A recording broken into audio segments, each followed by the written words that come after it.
YouTube and see if this is working. My name's Angelo, and welcome to We Want Picks. Jakey and I are going to be in Las Vegas watching UFC 303 live. VIP, the whole nine.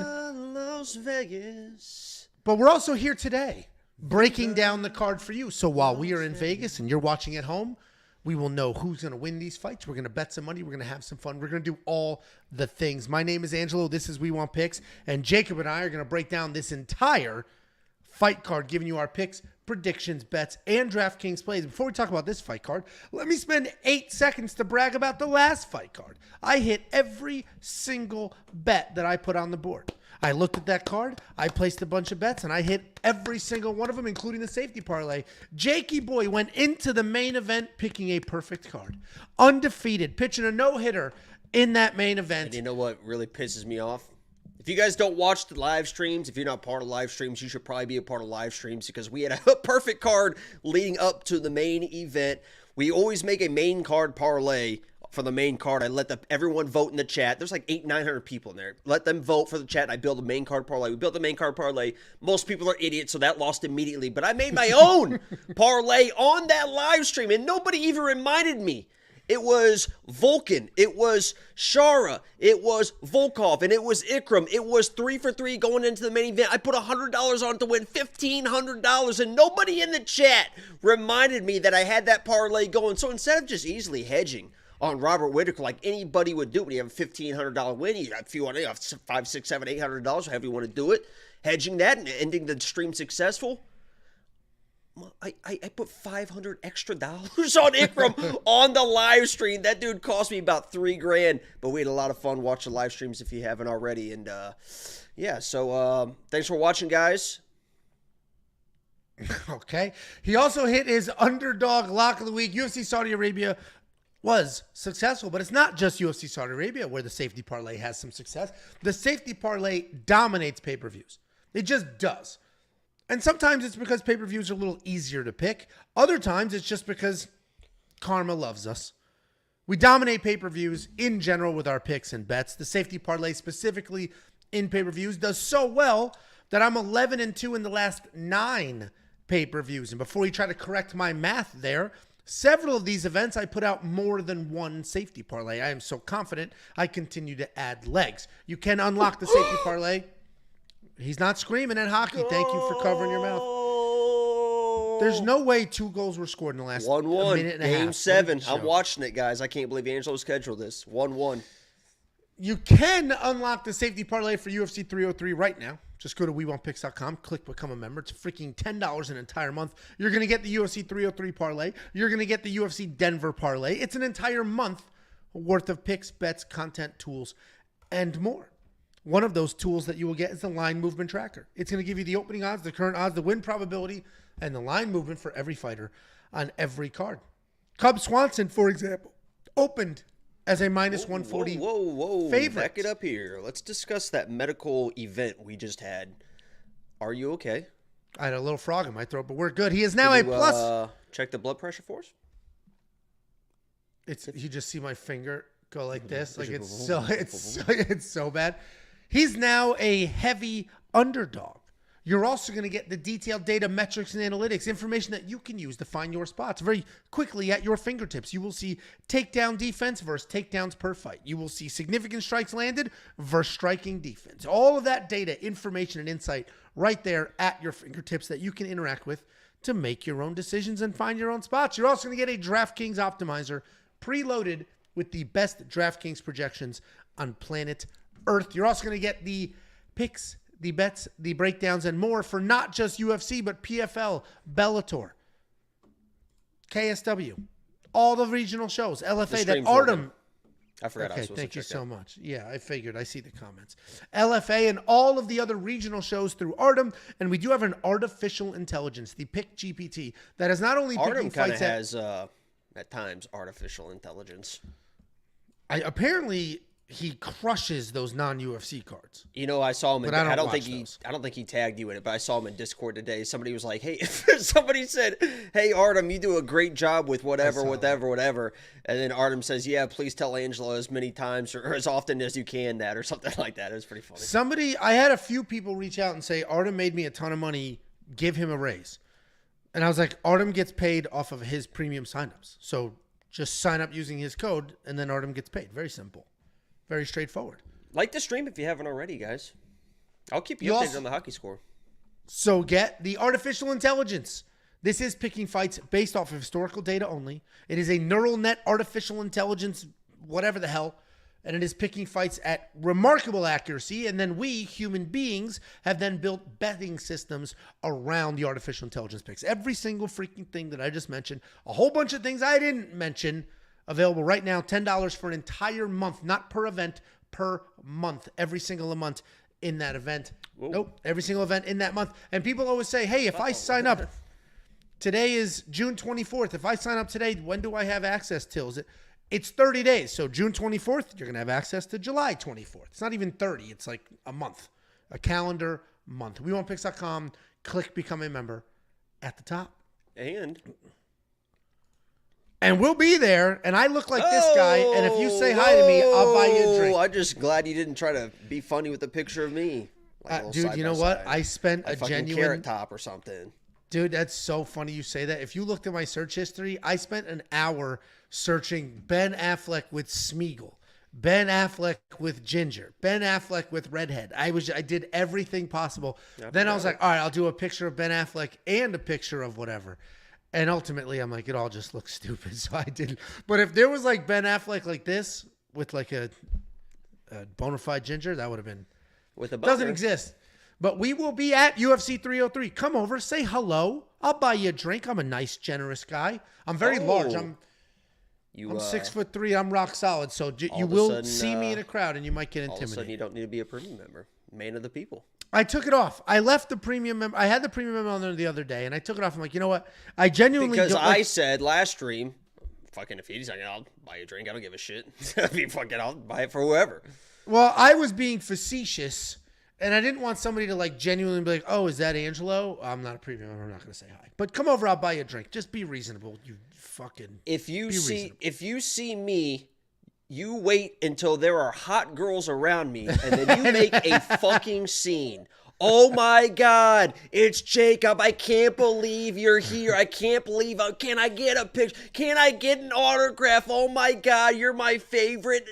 Make a fucking scene, but only if there's hot girls around town. If you see me, just kind of wait. There's hot girls all around Vegas. By the way, Angelo, I can't wait.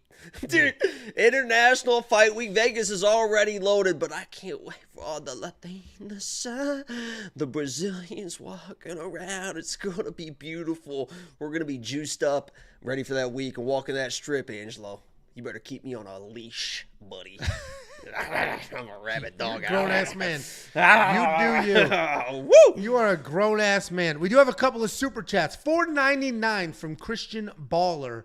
Y'all see the guy who will win $585,000 if the Oilers win off a $1,000 bet. He picked the Chiefs, Real Madrid, and Oilers to win championship before the season. That is crazy. I did not see that.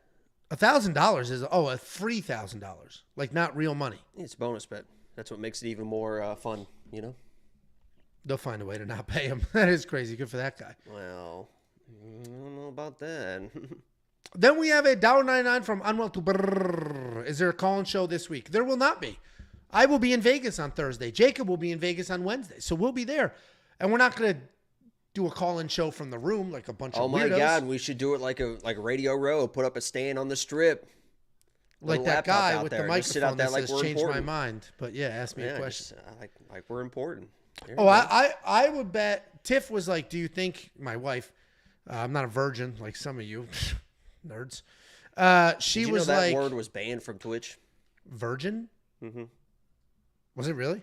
Yeah, because it became a thing. Like everyone was calling everyone a virgin, so they banned the word. Streamers weren't allowed to say it and stuff. That's funny. What an innocent word to ban. Like that's people are getting mean with it. People don't like, People are using it very. I'd rather be called a virgin than like a jerk or an asshole. Like that's such a ridiculous. Like it's such an innocent. Not. Like well, for these virgins, it's a it's a hot topic. It's a pretty tempting word, I suppose. Jeez. Well, anyway. Okay. Well, this guy. All right. Here we go. Sorry. What the hell was I gonna say? Oh, Tiff was like, "Do you think people are actually gonna recognize you?" I was like, "No, Tiff. Of course not. There's gonna be hundreds of thousands of people in Las Vegas. Of those hundreds of thousands, how many would have actually watched the show? And then of that group of people, how many would actually see us? And then of that group of people, how many would actually come over? It's almost nobody. Well, when I was at 285, somebody DM'd me and said they saw me. So, but they didn't actually come over. You got a DM. You can't believe that crap. Well, I believe it because he literally said, I saw you at the elevators at the Aria or whatever, and that's where I was fucking staying. So, I fucking believe it.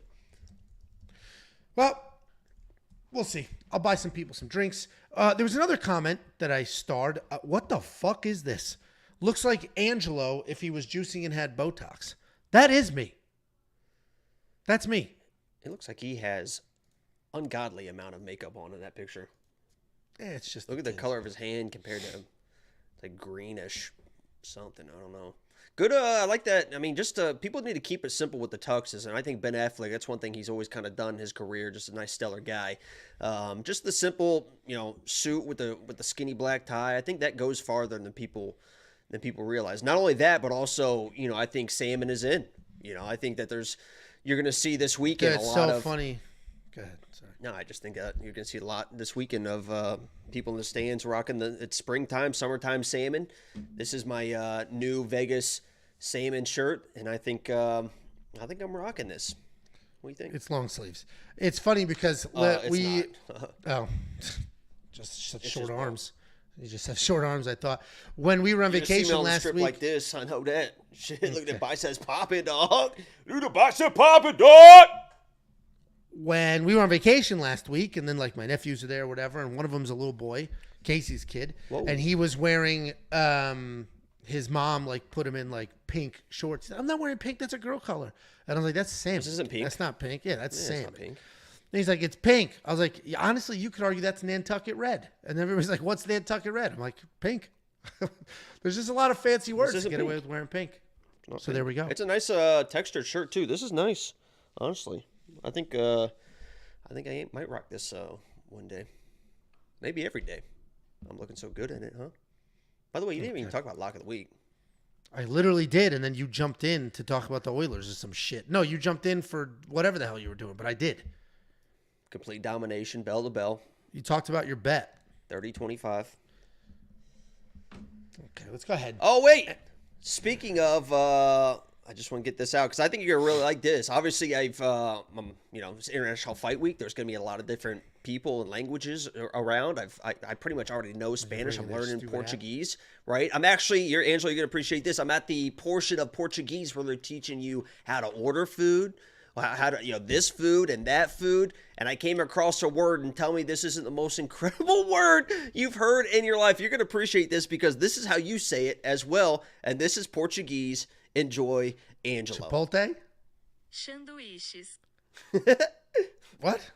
Sanduíches. Sandwiches? Sandwiches. My family.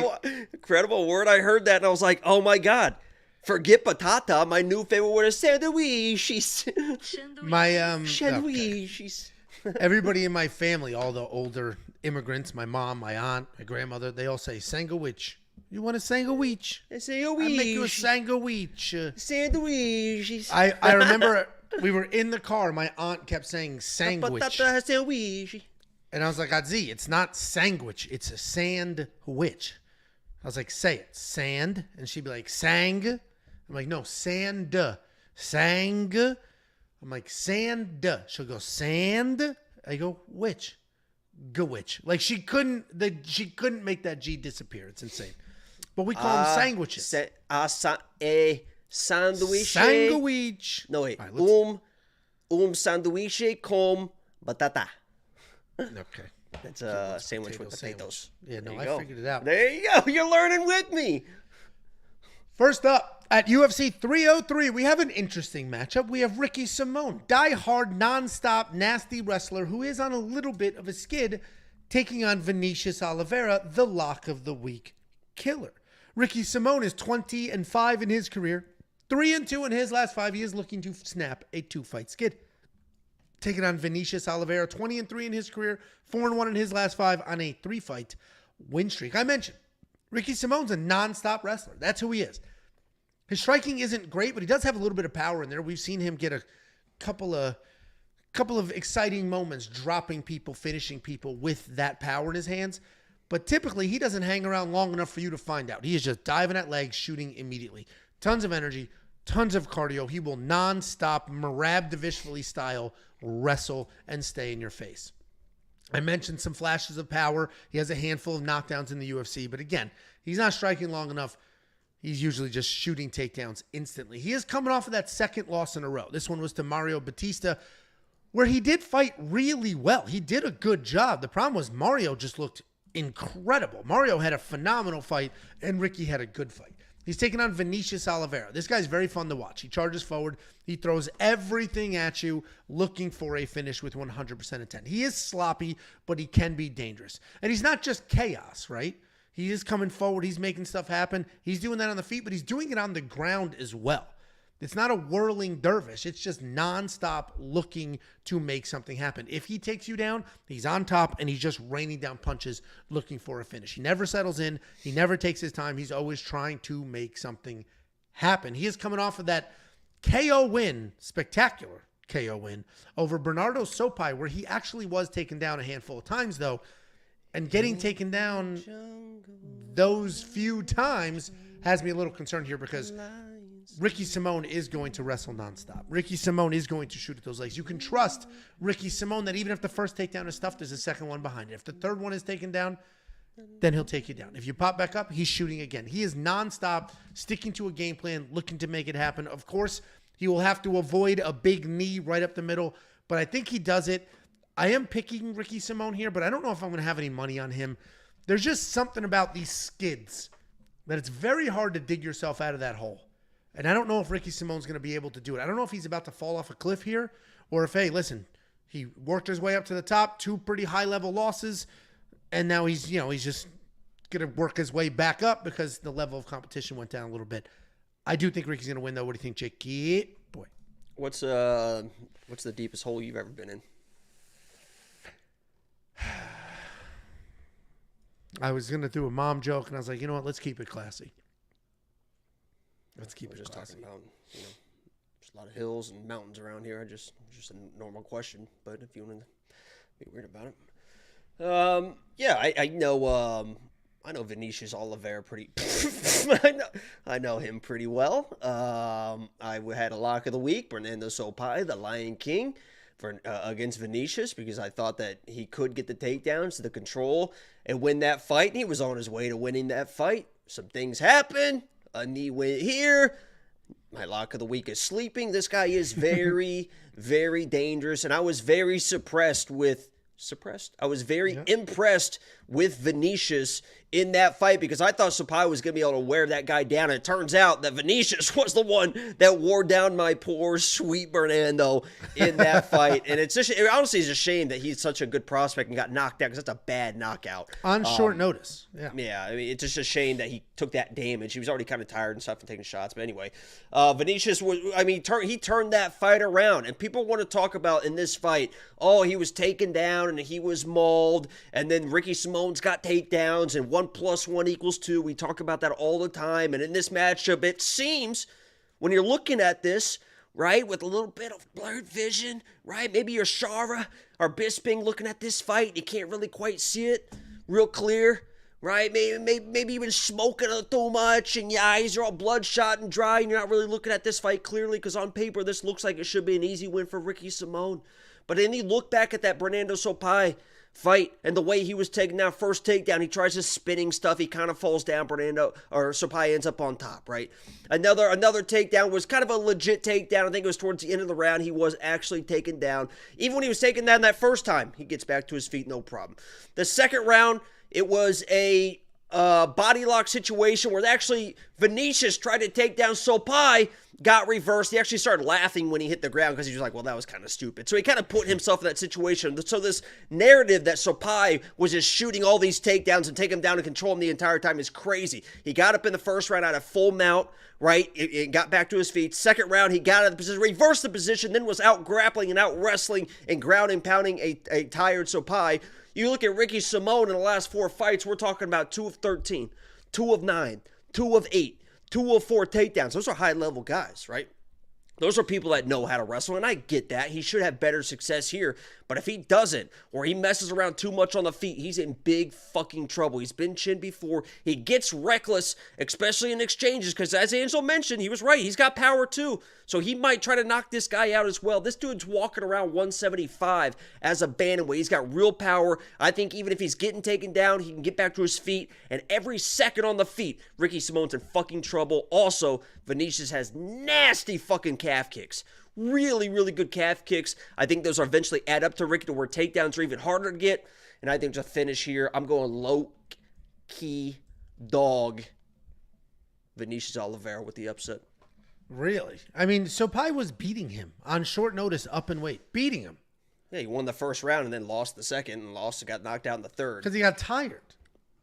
Right, because Vinicius was able to outstand the situation, was reversing the positions. Yeah, you got tired, but I don't know if Ricky Simón's going to have the same success wrestling. Because like I said, you just assume he's going to get the takedowns. I don't know if he is. Vinicius Oliveira, I think, is better takedowns. He may not get all of them, but I'm positive he will just keep shooting, and then at least take even on away those the entries, he's in the trouble. power. I mean, every second on the feet, he's in fucking trouble. This guy fucking hits hard from various angles. Yeah, listen, I'm not trying to die on the Ricky Simón hill. And I don't want to trash Ricky too, because I like Ricky. Yeah, I like Ricky as a fighter. He was always one of my favorite fighters and stuff like that too. But he gets reckless, man. You cannot get reckless versus this guy. Yeah, I think it is an interesting fight. But if you are in the Ricky Simón camp, then $8,900 makes sense because that dude scores DraftKings points. Those takedowns are worth it. The control time is worth it. Like, he's a busy dude who will nonstop wrestler. If you think he makes that happen, then throw him in your lineup. If I'm looking at my DraftKings fantasy lineup, I probably have a little bit of Ricky Simón in there because I think he can get the takedowns. I think he wins this fight. I am picking him to win. I do wish the odds were a little tighter. 2-1 favorite on a 2-fight skid. And this isn't based in fact. I don't have stats for you, but I've been watching this sport a very long time. And we've seen a lot of guys achieve success and work their way up, lose a couple in a row, and just never be the same. No matter how good they looked in those losses, just never be the same.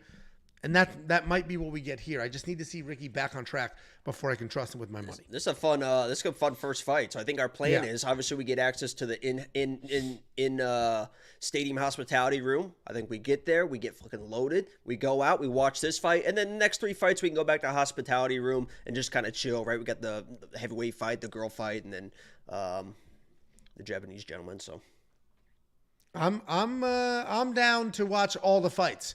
Last time I went to the UFC, it was International Fight Week last year. I went with Tiffany, and we're not. We ate dinner at 6. It was stupid. We're getting there as at shit. 2. No, that's when, yeah, that's exactly. when the doors open. That's when hospitality opens. We're getting there at 2. I'm gonna be decked out. Woo! In my Brazilian gear. Are you really wearing that ridiculous? Hell yeah, I am. You know how awesome that's gonna be when I walk around the hospitality room. I think that's where the fighters go too. They're gonna everyone's gonna fucking love that. When I wore my Amanda shirt to 285, everyone's like, "Oh my god!" But the Amanda one, you kind of got to look at to see what's going on there. Oh, this you're like gonna see me. Billboard, you're gonna see me. And every time one of these Brazilian wins, and they're gonna all fucking win. I promise you that. They're gonna show me the woo with all my Brazil stuff on. They'd be like, "Man, he's a little light." A little light in the loafers. No, we have a not couple light of in the super loafers. chats. A guy, did I tell you a guy at the gym, because I have a Brazil hoodie that I'll wear to the gym once in a while, and a guy came up to me, he goes, "You from Brazil?" I was like, "No." Do I fucking look like I'm from Brazil?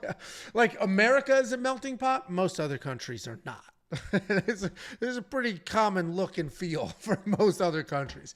We do have a couple of super chats and some comments. Unwell to $2. Get me rich this week, y'all. Good luck, everyone. Thank you.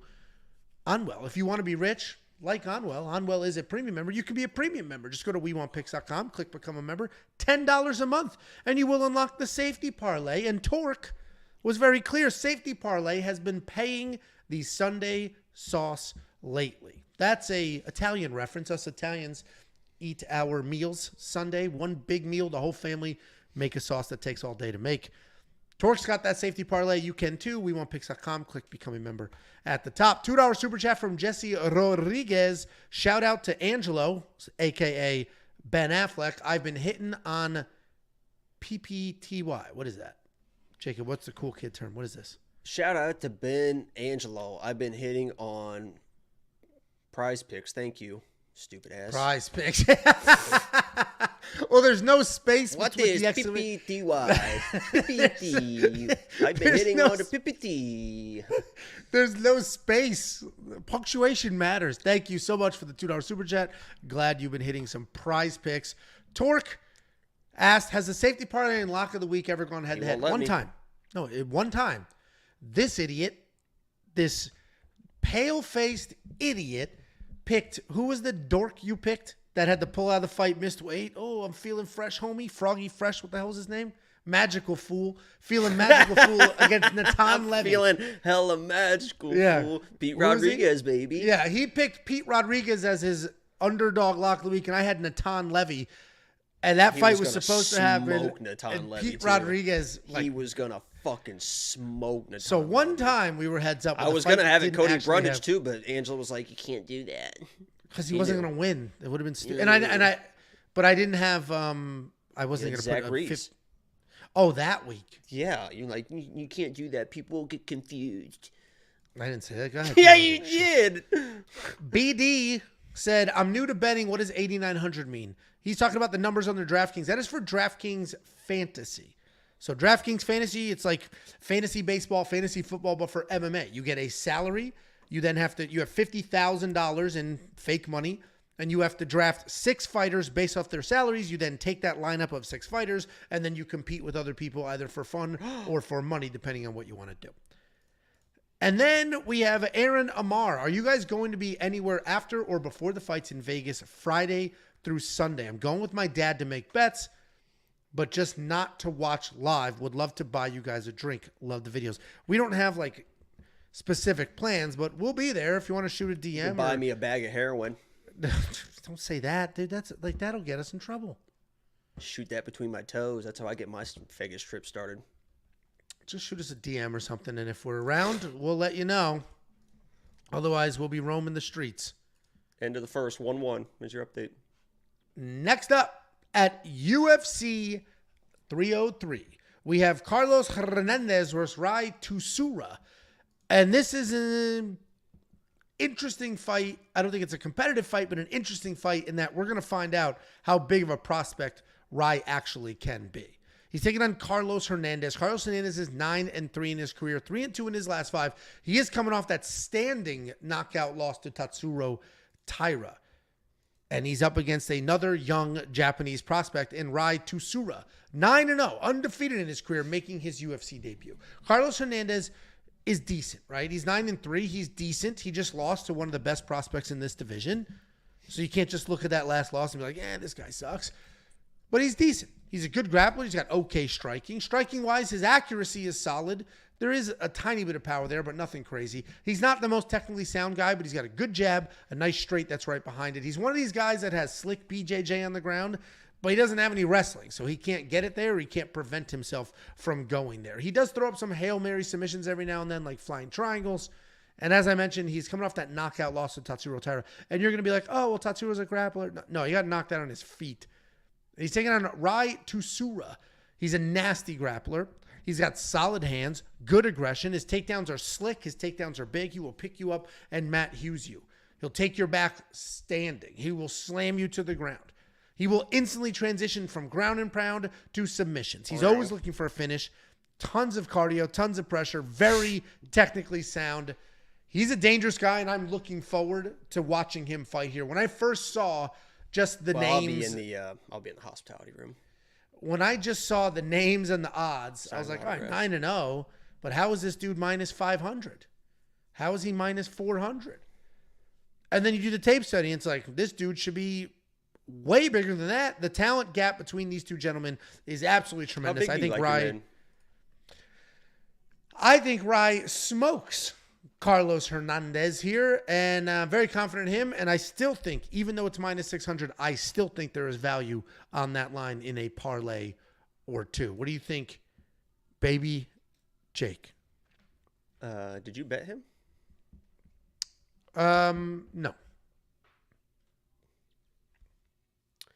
Can you go ahead and break down the fight, or? Yeah, no, I definitely like Rye. I actually, if you want to see, I actually did put money on him. I think I like the bet a lot. If you guys want to become a WeWantPicks.com, sign up today. It's only $10 a month to be a premium member. Yeah, I like him in this matchup. Obviously, it's going to come down to the wrestling. It's going to come down to the grappling. I like the matchup for him because Carlos isn't like because some of these flyweights can fucking bang, right? And if you zig when you're supposed to zag and you're an inexperienced striker and you get in there, they might be able to take your head off. And if Rye was up against one of these guys that didn't really know how to wrestle, but he could take this dude's head off, it's like, yeah, this is still a young kid that's still developing, especially as a striker. But Carlos really isn't that guy, right? I mean, he can do everything pretty well, but he's not a powerful guy. So in the striking, even if Rye is getting touched up, it shouldn't be a situation where he's getting hurt, right? And even in those touching situations, he should be able to get a level change and get those takedowns. What I don't love, and what I saw in his last fight too, is sometimes he will, instead of progressing to an actual takedown, like chain the singles, then go to a double, then switch to a single if somebody is defending it, he tries to kind of take shortcuts. He's still a young kid, right? There was a situation where he just tried to get that like headlock takedown, right? Just drag somebody to the ground instead of like an actual takedown. And it worked, right? But against these higher level guys, if you start doing that, now your back is taken. Now you're in a bad situation. Obviously, this kid's still 22, UFC debut on a monster card, right? He's going to see me walking around, he's going to be like, oh my God, that must be the president of fucking Brazil in that outfit, right? So that might be distracting as well. But I think he comes through here. I think he does get the finish. But even if he doesn't, I think my bet's still going to be pretty good. So I like right here. That's all I've got to say about that. You paused the cadence in your speaking when you stopped. I've got right because here. I don't have okay, let's go through this again. My script doesn't end and then I'm like, okay, back to you. I'm just going off. So sometimes I think of stuff, sometimes I'm still thinking, sometimes I'm thinking like this. So when the thoughts end, the talk ends, right? There it is. Fair enough. Jacob's thoughts ended a while ago, but mine are just beginning because I think $9,300 for Ride to Tsuruya in DraftKings probably makes some sense. I think he wins. I think he wins by finish, and I think he can win by finish early. If Tatsuro Taira can knock you out standing, Ride to Tsuruya can. Or Ride to Tsuruya can certainly slam you to the ground and submit you and make something happen there. So I am very confident in this young gentleman. I think $9,300 makes a ton of sense. So are you going to throw him in your DraftKings fantasy lineup? Yes, sir. Okay, fancy sauce. If you do want to unlock the picks, the bets, the round line leans, and more, just go to WeWantPicks.com and click Become a Member. At the top, it is only $10 for an entire month. That's going to get you UFC 303, the Denver card, which is the very solid lady main event, and then the other cards in that 30-day period. Can't wait for Macy to just fuck her up. Yo, elbow drop pub. Couple of live chats I got here. This. Where's the booze, Angelo? No, I beat you to the punch and was about to answer somebody's actual question, not talking about you. I have other questions, you dumb I know, dick. but I was going straight to this. Because this is más importante. I'm getting there. I only drank on that stream because I was on vacation. I don't typically drink on streams. This is a very professional show. This question was to you. How do you call yourself a man if you only weigh 125 pounds? Jacob has been trying to bulk up. It just is what it is. And then this question is, yesterday. Can you explain the finish decision, no action bet for me? Basically, if you bet on a fighter, I have this bet on a fighter later in this card, inside the distance decision, no action. If the fighter that you bet on wins by finish, you get paid. If it goes to the store cards, you get a refund. It's that simple. If they lose by finish, you lose your bet. If they lose a decision, doesn't matter. So the only way you lose your bet is if they get finished. The only way you hit your bet is if they finish the opponent. The other outcomes are a refund. It's a safe bet when you have somebody durable and dangerous who's an underdog. Okay. That's the package I'm bringing to Vegas. I don't know what you are, but that's what I'm I'm I about assume 9 inches taller than that. I assume That's what I am. I assume, judging by your comments you made to me before the stream started, that I'll cancel our cabana at the pool because I assume you don't want to do that. I said I got sunburned. See, swam yesterday.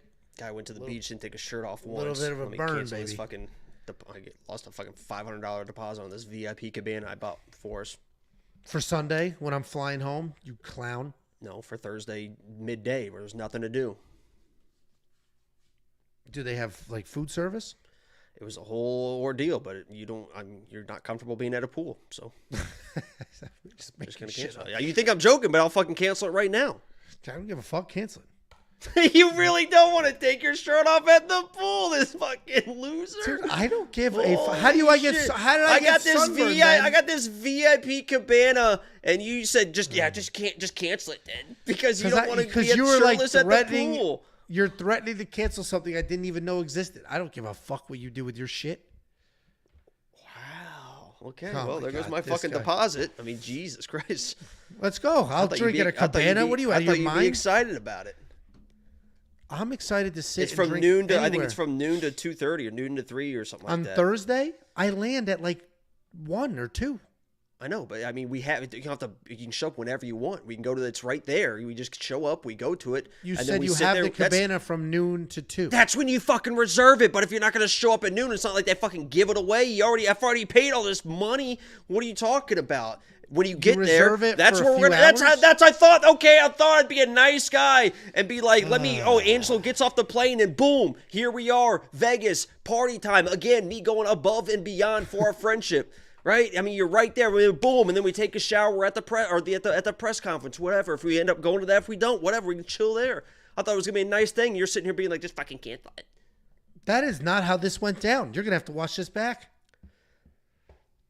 I didn't get a fucking. It's all made up, Angelo. Jesus. Yeah, no shit. That's why I don't care if you cancel it. Next up, at UFC 303, we have a couple of heavyweights on 2 different career trajectories right now. We got Andrei Arlovski taking on Martin Buday. Andrei Arlovski, former heavyweight champion of the world. 34-23 in his career. 2-3, though, in his last 5, and he is on that 3-fight losing skid. He's taking on Martin Buday, 13-2. 4-1 in his last 5, coming off a brutal first loss in the UFC. Andrei Arlovski, if you guys are newer fans, you're the COVID crew, you don't know how terrifying this guy was. When he was the champion 20 years ago, this was an insanely terrifying human being. He was that next generation of heavyweight that wasn't like some lurchy sloth goblin. He was jacked, he was big, he was fast, he had grappling, he had power, he had all the skills, all the tools, a sick mouthpiece with some fangs in it. This guy was... He still wears that. I know, but when you're getting knocked out and submitted, it's not not quite as nearly... intimidating. Yeah, it's not nearly what it was. I watched him fight at UFC 55, live at Mohegan Sun. I went there, UFC 55. We're at 303. Can you see my face? We can see it. This was 19 years ago. He was the heavyweight champion of the world. He knocked out Paul Buentello almost instantly. I also watched Chael Sonnen fight on that card. I forget who he fought. Was it? Did he fight? Steroids. Oh. Was it Babalu? I think he fought Babalu He fought on drug that card. tests. Anyway, that's how long Andrei Arlovski has been around. And he's accomplished quite a few things. World heavyweight champion. He bounced around between organizations. He's fought everybody anywhere near his weight class for the last 20 years. He's a very skilled What fighter. flag is that? Belarus for the last 20 years. He's got solid offensive striking. He's got good defense. He's got submission. He has all the skills. He's 45 years old. And heavyweights have a much longer career than some of the other weight classes, but 45 is 45, and he is finally starting to show his age. There was a period in his career where he was chinny as shit. And then all of a sudden his chin was like fine. It's kind of a big for country. while. Belarus? Yeah, it seems like it'd be a small country. It's kind of a big fucking country. It's bigger than Lithuania, Latvia, and whatever this is, all Oh, combined. it's bigger than Latvia? Jesus Christ. I mean, it's almost as big as fucking Poland. Why don't you compare it to something in America? Okay, it's... Let me The look at same this. side as Rhode Island. No, it's like Anyway. the same. It looks like it'd be from Ohio to fucking Louisiana. It's a big country, man. There you go. He's an excellent fighter. whose body is just starting to give up on him. He's starting to slow down a little bit. That chin is starting to go. And he hasn't had power for a very long time, which is surprising because power is the last thing to go. He's taking on Martin Buday. Martin Buday can be powerful. He can be a big, powerful striker with heavy hands. He has 11 stoppage wins in his career. He averages almost 6 significant strikes landed per minute, so he is moving forward. He is throwing his hands. He is making stuff happen. He can be hittable himself, and he can be a little bit of a slow starter, but once he gets going, he absolutely gets going. He's coming off that TKO loss to Shamil Gaziev, where just the forward pressure, he had an eye issue. He just got broken in that fight. But he is standing across the cage from, yes, an absolute legend, but a legend who has lost a little bit of the oomph. A legend who isn't nearly as dangerous as he was 5 years ago, let alone 19 years ago. I think Martin Buday moves forward, stays in Andre's face, probably beats him in a decision, but I would not be shocked with a finish here. Andrei Arlovski, 3 losses in a row. 2 of them are pretty quick, bad finishes, and Martin Buday is a finisher. I got to go Martin Buday here. I understand who Andrei Arlovski is. I have nothing but respect and appreciation for him, but I just do not see him winning this fight. What do you think, Jakey boy? Yeah, I kind of see the same. And somebody mentioned this in the chat, and I kind of noticed it too. I guess a little bit on Andre, but Martin Buday's nipples are very small. It's honestly very, very weird. Because usually the big guys like you, I mean, it's like no, mine are small. No, you're not gonna do that. All right, go ahead. This is already what's a floating weird in the stream. pool? Is that a lily pad? Those things are bubble up. Yeah, Martin Buday is probably the play here. He seems like he's a durable guy, even though against Shamil, he kind of got the shit beat out of him. He kind of quit in that fight, but his eye was pretty fucked up. And honestly, he almost made it to the point where he was probably going to end up beating Shamil, right? Because we've seen Shamil slow down. That's one of the reasons why I picked against Shamil against Jairzinho. Shout out Jairzinho, huh, buddy? There's a reason why I put, because Shamil was going to gas out. It's too bad that Buday couldn't weather that storm because he was going to start to gas, but he took that ass beating for as long as he could. His eye was busted up. He shouldn't have that type of pressure in front of him with Andrei Arlovski, right? I mean, Angelo nailed it. This guy's old. He's kind of that guy at some point. You know, this is probably going to be, I imagine, his retirement fight. I think people were talking about him and Cub. This is the first time they've been able to fight in front of fans for a little bit, I believe. And I think Andrei was in... Well, he lost to. Oh no, that wasn't Andre. But I think it's the first time they've been in front of fans, so this could be a retirement moment for him. It probably is not going to end well, I imagine. Obviously, he's shown that he can just turn on the random durability, and maybe he's able to sneak this out. But I gotta go with Martin Buday here. I think he can just weather whatever storm comes and land enough strikes to win the decision, probably. Yeah, I mean, I agree with you, and I think there's some good value at minus 260. Obviously, Andre can win a decision. He was just on a 5-fight decision win streak before this 3-loss losing streak. He was just cruising through people, but that was a different class of fighter, and I don't have the record in front of me, but if I go looking at those fighters, half of them probably aren't even in the UFC anymore. He was just outworking them with jabs and forward movement. That's not going to work with Martin. Martin does have power. He will move forward, and age is, unfortunately, a bitch in this sport. So I do think Andrei Arlovski loses this fight. I also don't think Martin Buday is necessarily worth the $9,100. He certainly can win by finish. Andre's been finished in 2 of his last 3 fights. But in all reality, he's probably pitter-pattering, moving forward, just staying busy. Andre's going to do some cage clinching, stuff like that. I don't know if he's going to finish. I'm not going to spend the $9,100. I think there's some other opportunities where I'm almost positive there will be a finish and certainly some more wrestling. But if you do want to unlock the picks, the bets, I do have a bet on this fight, the round line leans, and more. The artificial intelligence, the DraftKings plays, and more. The prize picks, the underdog, the FanDuel, and more. You can do so right now. Just go to WeWantPicks.com, click Become a Member. It's freaking $10 a month. Not only is it a phenomenal way to support us, it's also an unbelievable way to get everything you have ever needed heading into a fight weekend. We do have a super chat from our man Angel. Angel says, enjoy your trip, guys. Well deserved. Jacob worked that Portuguese with the mamacitas. Yeah, appreciate that, Angel. We've already got, me and Angel have been doing lessons Spanish? 4, 5, 6 hours basically every night. Through the night, I've been grinding 3 or 4 a.m. So we've got Spanish locked down. You know, tengo gato los pantalones. And, working on that Portuguese. I think this is going to be I think I'm going to open Angelo's eyes too. When I hit those streets and that thing just starts pouring out, that beautiful, lovely, romantic language, I start batata this and batata that. Angelo's going to be pretty shocked, right? I mean, because you're a multilingual, from a multilingual family, so I think you're going to be pretty impressed. What's funny is I saw a video on TikTok, and it was like a guy with a thick Southern accent. And he had a dog, like a rescue dog. And he's like, this whole time I thought this dog was stupid. Turns out he speaks Spanish. And he's like, come here, boy. And the dog did nothing. And then he's like, Kamate. And the dog's like, sit the tay. And just saying Spanish like that. Like that. And the dog's like doing it all. And it was just like, how is that dog understanding? Like, I get those are the words, but that accent is nuts. And I imagine that's what your Portuguese is going to be. It's the words with just whatever stupid ass Midwest, every time I've ever spoke having Portuguese accent on here, you've got going on. Everyone's like, "Wow, that's actually pretty good accent." Yeah, I don't talk like this because of the new teeth. Without them, you did the gumming and weird whistles. Next up at UFC 303, we have the Karate Hottie taking on Gillian Robertson. Michelle Waterson Gomez is 18-12 in her career. 18-12.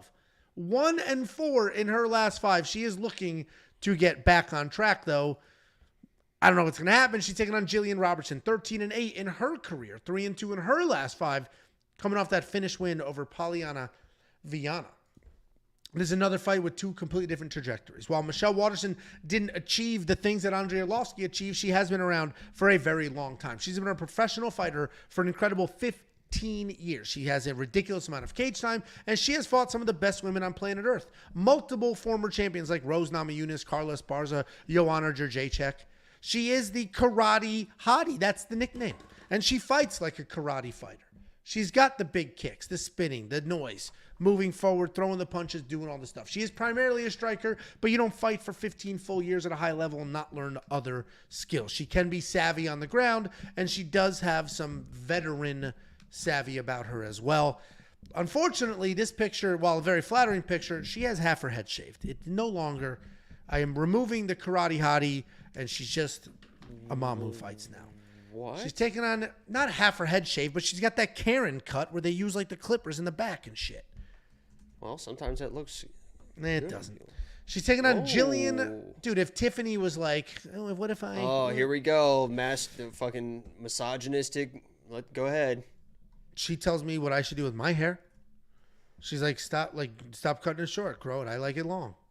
What the fuck? I want to run my fingers through it. Am I blocked by Michelle Waterson on Twitter? What the fuck is her Instagram? She's taking on Gillian Robertson. Gillian Robertson is a grappler. Wow. She quite literally has the most amount of submission wins in the strawweight division. If you get to the ground, you got some problems. What are you talking about? Oh, it's yeah, an old picture. Yeah, she's got a vzz on the side. Anyway. Gillian Robertson has the most amount of submission wins in strawweight history. If you get to the ground with her, you're going to have some problems. You don't get that many submissions win not knowing what you're doing down there. Her offensive wrestling isn't spectacular, but it's usually good enough. She pushes hard enough. She's determined enough to get it to the ground. She can be submission or bust, though. Would you shut up and let me finish my breakdown? And then I'll find a picture and I'll put it up here. You absolute doofus. Yeah, she's got her head shaved and fucking... Yeah. Did I say her head shaved? You said the side of her head is shaved and she's got a Karen haircut. All right. While you're doing this, 4 days I'll ago. find the picture. Okay. Let me do my breakdown, please. I am picking Gillian Robertson to win. She can be submission or bust. So it does concern me if she can't get Michelle Waterson to the ground. Michelle Waterson's career does seem to be falling off a little bit. She does seem to be a little half checked out, if you will. But she is a veteran. She does have skills. She does have talent. And she is tough. So I don't think it's necessarily a guarantee that Gillian Robertson's going to get her to the ground and finish her. But I do think Gillian Robertson can do that. She will be the pick. But if she can't get her to the ground, it could be a very long, boring fight on the feet. And Gillian Robertson isn't exactly prone to winning decisions. What do you think, Jakey boy? Yeah, this is one of those where my pick and my bet are in complete opposite directions. If you want to see what the bet is, I think it's honestly one of the better values on the entire card, honestly, is WeWon'tPicks.com, $10 a month. But my pick here is going to be Michelle Waterson. I'm not betting Michelle Waterson because if this fight goes to the ground, Gillian is one of those girls that you just do not want to go to the ground with. Now, the reason why I'm picking Michelle Waterson is because she should be able to defend the takedowns. right? Gillian Robertson's takedowns aren't great. I mean, she's got okay singles, but it's nothing that Michelle Waterson hasn't seen before, and it's not like she's top level with these takedowns. She should be able to defend the takedowns. If she defends the takedowns, she should be able to win this fight on the feet with the decision, with the volume. She is going to be the better striker than Gillian with those side kicks, their karate style. What she cannot do is get taken down. What she cannot do is engage in her own offensive wrestling and grappling. You just do not want to be on the ground at all with Gillian Robertson because she's going to keep you there, and she's a finisher if it goes to the ground. So my pick is going to be Michelle because she's going to be the better striker, and this should be a mostly striking matchup. But if there's any grappling at all, Gillian's going to win that round, and it only takes 2 of those, and maybe only 1 with a submission win to get that job done. So while I'm picking Michelle Waterson, I'm not betting her. I actually have money on Gillian in a roundabout way, and that is what it is. Now, let's see these pictures. I've been going through her whole Instagram. I don't know what the fuck. I just had said one. Shaved Hold on. head. I said the side. Hold on. There's nothing shaved on any of the. I'm looking at her entire what the fuck Instagram. Is this? That's not a shaved side What's of the head. What's the date on that? The shave. What's the date on See? that? That is shaved. Read the date. This is from. Oh. What month is it? Yeah, this is from March 26th. What a joke. 2023. What an absolute joke. Yeah, that's what I thought. $7,500 in DraftKings or $8,700 in DraftKings Fantasy. Which one are you going?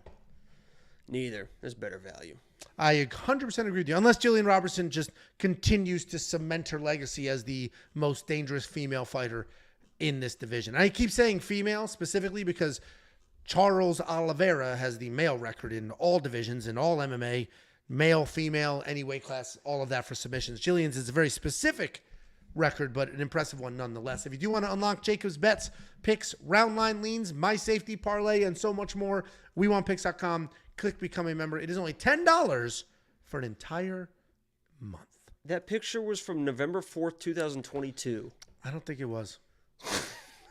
I don't think that was. Damn, you were deep diving on the research, huh? Jesus Christ. I understand got lost in the sauce. I forgot what fucking year he was even in when he got done with that Instagram deep dive. Jesus Christ. Next up, at UFC 303, we have Payton Talbott taking on Yanis Ghemmouri. Payton Talbott, biggest favorite on this card by a landslide. He is chilling at minus 1,300 on Bet Openly. Those are the best odds you'll find on the planet. Minus 1,800 on the sportsbook. Those are Bo Nickel numbers. Payton Talbott, in his 9th ever fight, running around with Bo Nickel numbers and not a couple of national championships to hang his hat on. He is taking on Yanis Ghemmouri. Payton Talbott is undefeated. He's coming off an incredible win over a impressive striker. He's a real prospect. The UFC's definitely looking to build him up because he's got some swagger. He's a ton of fun to watch. He fights in an incredibly exciting style. He's very creative. He can do all the things, right? He can strike. He can grapple. He can submit. He can do all the things. His takedown defense is not the best. And he is undefeated in his career, but you dig into the tape study a little bit. There's a couple of fights there where he was getting out-wrestled. He ended up winning those fights, obviously, and making stuff happen. But he can be taken down, controlled a bit. I don't think that's going to happen in this fight, though. He is taking on Yanis Ghemmouri. He's a patient striker. He's got great leg kicks. He does like to own the center, figure out that range. Sorry, excuse me. He gauges that range, and then he will commit. Then he'll leap in. He'll come in. He'll add some power. He'll start to cycle things up instead of just chopping the leg and trying to figure out the timing. He's not the most dangerous guy in the world, but he is patient. He is technical. He's got good fight IQ. He's coming off that 3rd round finish loss to William Gomez. And these odds are what they are because Yanis Ghemmouri got finished by William Gomez.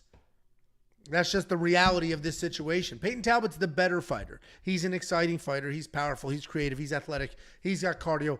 All of the things. He should be a massive favorite. Minus 1,800 seems absurd.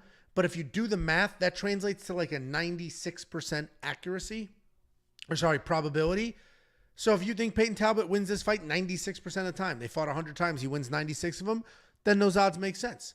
Those odds are far too far gone to do anything with, but I do think he's going to win the fight. I mean, we don't need to overcomplicate this. What do you think, Jakey boy?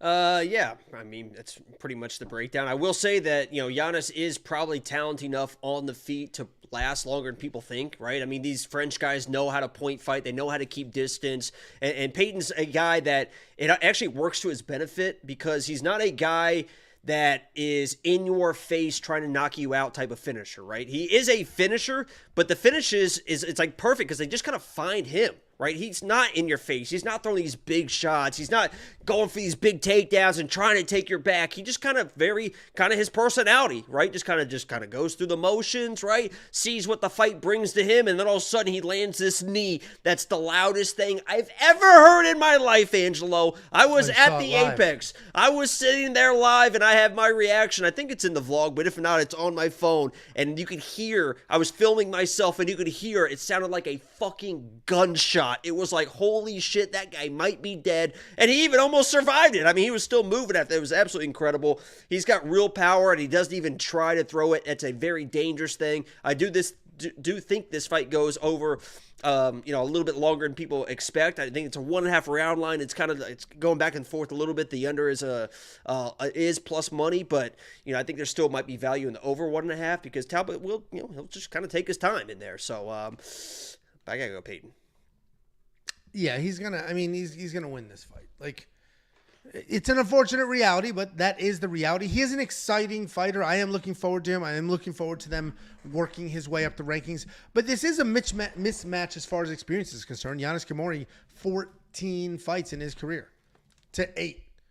But talent is talent, and Yanis didn't have the best showing against Gomez.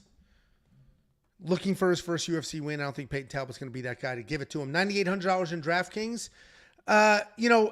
That's an Amanda Nunes number. That's a giant price tag for somebody that should. That's the one. You think that's his autograph? Looks like it has a P for Payton, maybe? I don't know. There's like a little. I don't know if that's his, man. That's one of those. Either way. $9,800 in DraftKings. Those are literally Amanda Nunes numbers. Those are giant numbers. I don't know if he's going to be worth that money. He's going to have to score like 120 for that to be worth it. I don't know if he will because Yanis, the last fight, I said he was knocked out. He wasn't just like chinned. There was some body work going on there, but nut shot. I don't know. Are you going to spend the $9,800 on Payton Talbott? I think he might be worth it. I mean, the weird thing about him is if the finish could just like come. And it could come in the second round, and not a lot has happened before then. Like he's not like a crazy high volume guy. Yanis is probably going to take his time as well. Don't want to get close, So it could just be like, what's the second round finish? 70 points. It could be like a. But that's 85 what point. He finished Cameron Saman late. Yeah. It's not like he finished Cameron Saman in the first 30 seconds of the fight. So I don't know if he's going to be worth that $9,800, even though he's such a tremendous favorite. Could trap a lot of people.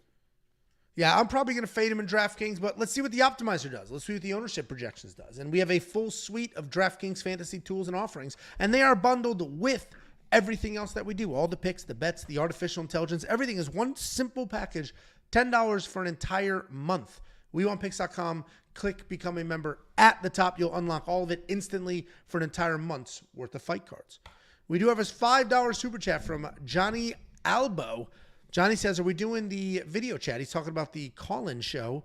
I have so much to talk about. We're not doing a call-in show this week. Jacob and I will be in Vegas for UFC 303. We will not be here. We won't be able to take your calls because we're there drinking. If you go to Vegas and you're in real life, ask me whatever you want to ask me, and I'll buy you a beer. Thank you for the super chat. Next up, at UFC 303, we have Charles Jourdain taking on Jean Silva in what should be, but might not be, a striker's delight. Charles Jourdain, 15-7 in his career, 2-3 in his last 5. He's coming off that close loss to Sean Woodson at home in Canada. He's taking on Jean Silva, 12-2 in his career, 5-0 in his last 5 on a nice 9-fight win streak. This is striker versus striker. Charles Jourdain is a very fun striker. He's going to move forward. He's got a pretty good chin. He's incredibly fast. He's got good timing. He is willing to take chances. His nickname is Air Jourdain. And it's not just an homage or a hat tip to Michael Jordan. It's also for all the spinning and the jumping. and the flying that he does through the air. He's a very fun, creative striker, and he's extremely exciting. He can be an absolute dog as well, who will keep and fight ugly and in your face. He's coming off that close loss to Sean Woodson, where he turned into a bit of a wrestler and wasn't successful. 0 for 4 in takedown attempts. He just had a very, very hard time with Sean Woodson's reach. He's taking on another dangerous striker in Jean Silva. This guy's a powerful striker. He's loose, and he also is creative. He's very fun to watch, and he'll go from a high, tight guard to just hands at his waist, moving around creatively, and he switches between those two often enough for you to not be able to fall into a rhythm. Is he here? Is he here? I don't know. Is he going to go to the body? Is he going to go to the head? He's very creative. He mixes things up very, very well, and he is coming off that knockout win over Weston Wilson in his UFC debut. And Jean just how Silva, good is Weston Wilson, huh? apparently spectacular. That one looks even better now. That guy's going to be a future champ. He is tremendous for this weight class, and Jean Silva had no problems with that whatsoever. Jean is a slight underdog, and I honestly think these odds make sense. I'm about to pick him to win. I think Jean wins this fight. I think these odds make sense, though, because Charles Jourdain has light years more experience, especially at this level in the UFC. But Charles Jourdain seems to be fading just a smidge. Just a smidge. And Jean Silva is a guy that if you make a mistake on your feet, if you're hanging around a little too long for a striking match where you should be grappling, he'll make you pay for it. So Jean Silva is going to be my pick, and I think he gets it done. I just wish I was going to get better odds on him. What do you think, Jakey boy? Yeah, interesting tattoo he's got on his shoulder there, huh? Do you ever notice that? See that on Jean Silva? The lock dog? Well, that's Vinicius Oliveira, but Jean Silva does have a lock on his shoulder, which is very interesting. And like I said in the Vinicius Oliveira breakdown, these Brazilians, they're not going to lose. Come on, guys. With me in the stadium, 303, decked out in my Brazilian gear, I promise you this, that no Brazilian is going to lose on this card, and that's including Jean Silva. Listen, I like Charles Jourdain. I actually have picked against Charles Jourdain as my lock of the week before, back with Marcelo Rojo, my dude Marcelo, back in the day, was looking get. What? Didn't Charles Jourdain pull off a very late win in that fight? He did get a late finish, but he was on his way to win that fight anyway. Marcelo was a little undersized and was fading a little bit, but Marcelo had some success in that fight. But yeah, so I know Charles Jourdain well. I obviously everyone kind of knows Jean Silva. It comes down to me, the presence, and you kind of touched on it too. The presence inside the octagon for Jean Silva is going to win him the fight. He owns the fucking octagon. You're not going to bully. You're not going to bully Jean Silva. This guy does not give a fuck about anything. And if you get in his space, he's going to throw some wild shit to get you to back up. He's going to control the middle of the octagon. He is going to be stalking Charles Jourdain pretty much the entire time, which is something Charles Jourdain probably is not really used to, right? He's usually a pressure fighter.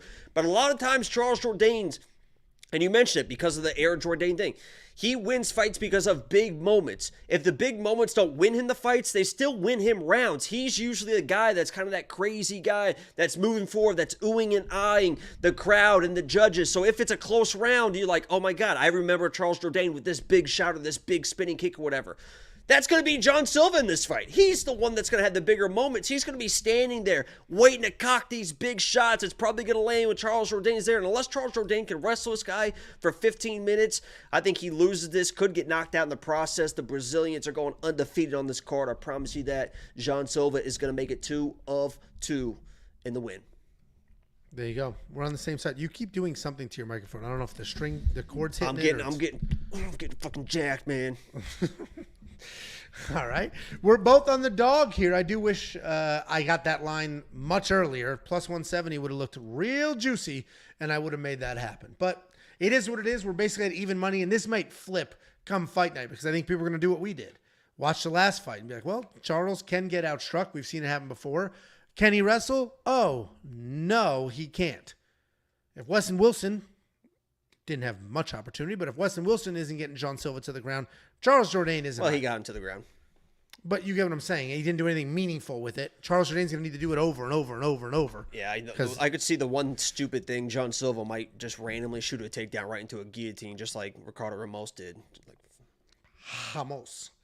But, yeah, we're both on Jean Silva's side, $7,900 in DraftKings Fantasy. I will probably do that.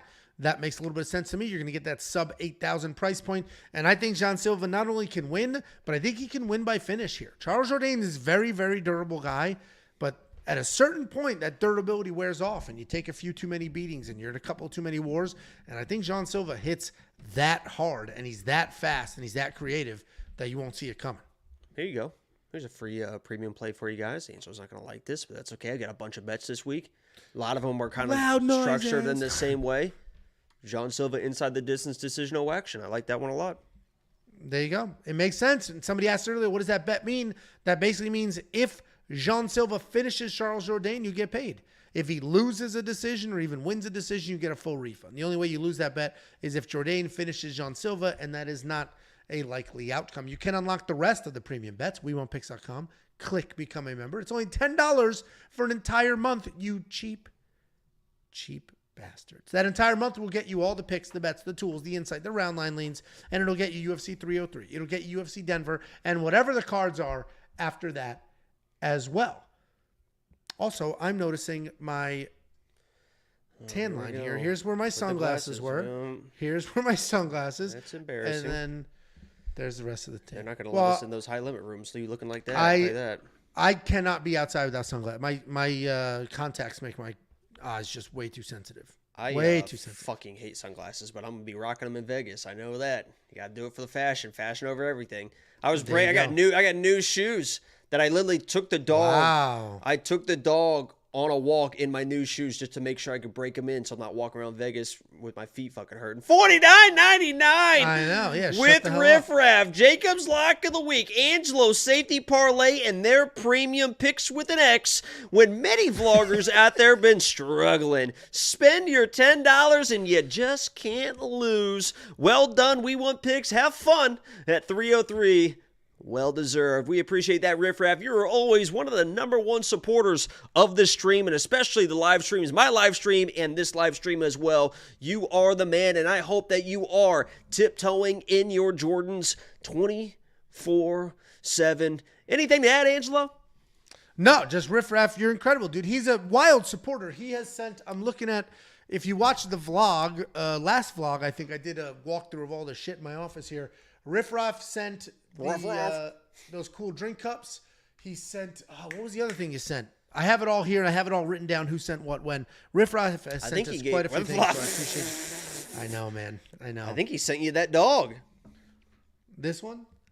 This stupid-ass dog down here? Oh. Can I pet that dog? Can I pet that dog? We do have a question from Trav. How does the safety parlay work?